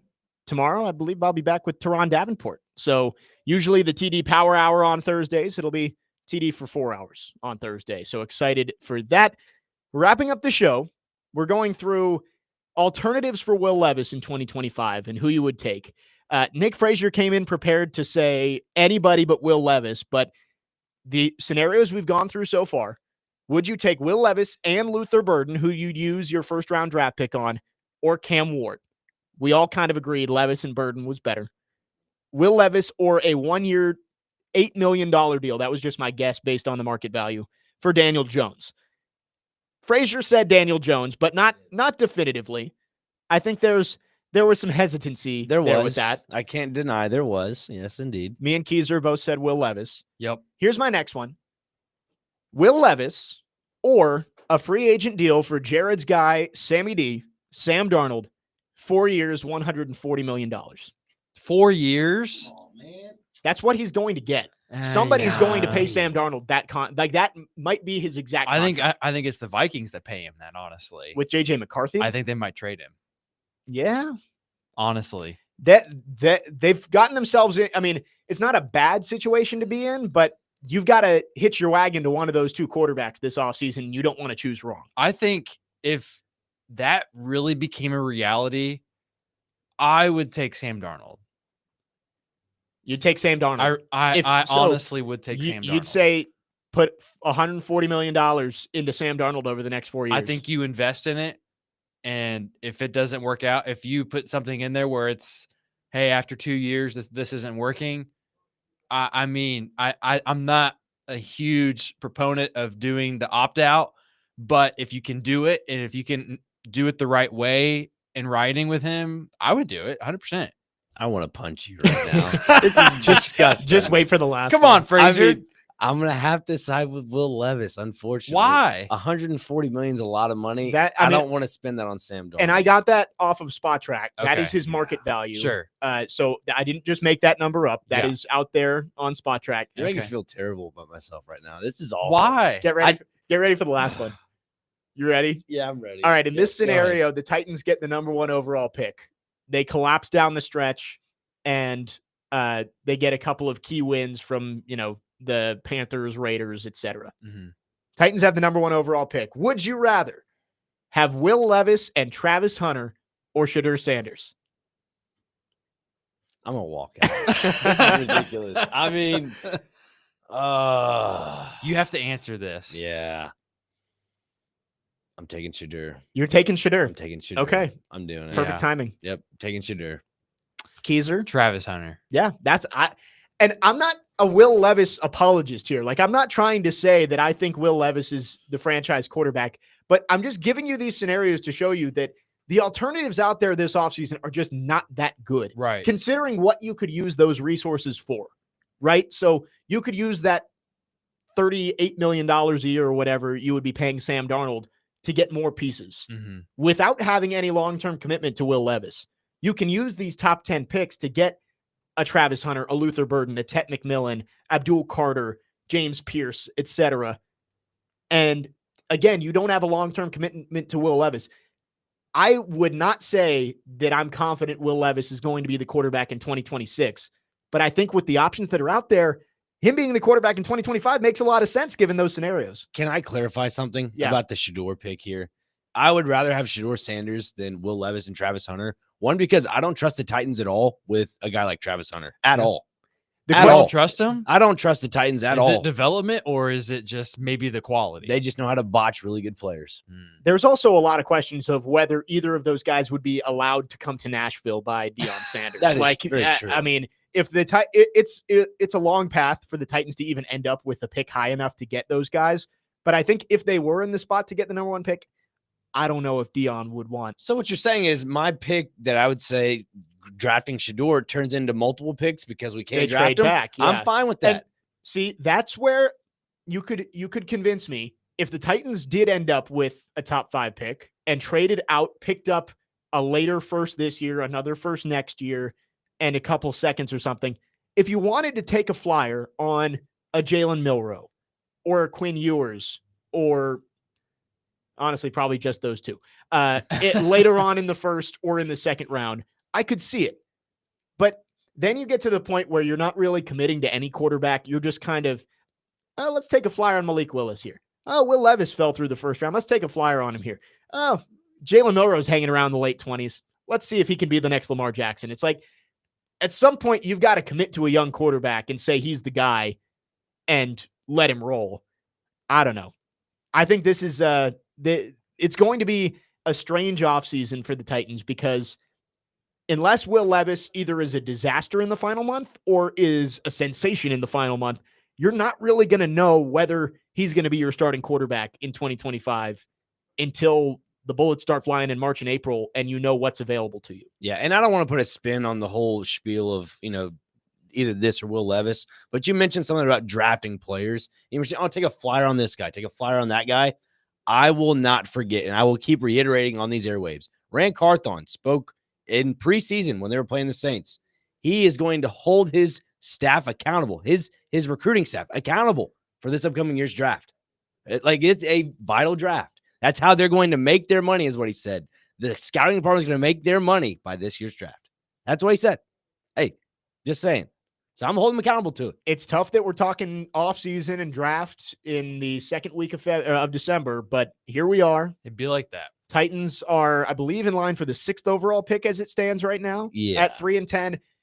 A lot to shake out. If the Titans do fall apart down the stretch, and maybe Will Levis has a lot to do with it, then you're probably in line to take a quarterback. But again, is the alternative not better if you can get a top 5 to 7 pick on a edge rusher or wide receiver or another offensive lineman? I think that's something that Rand Carthon or whoever's making that pick is going to have to deal with.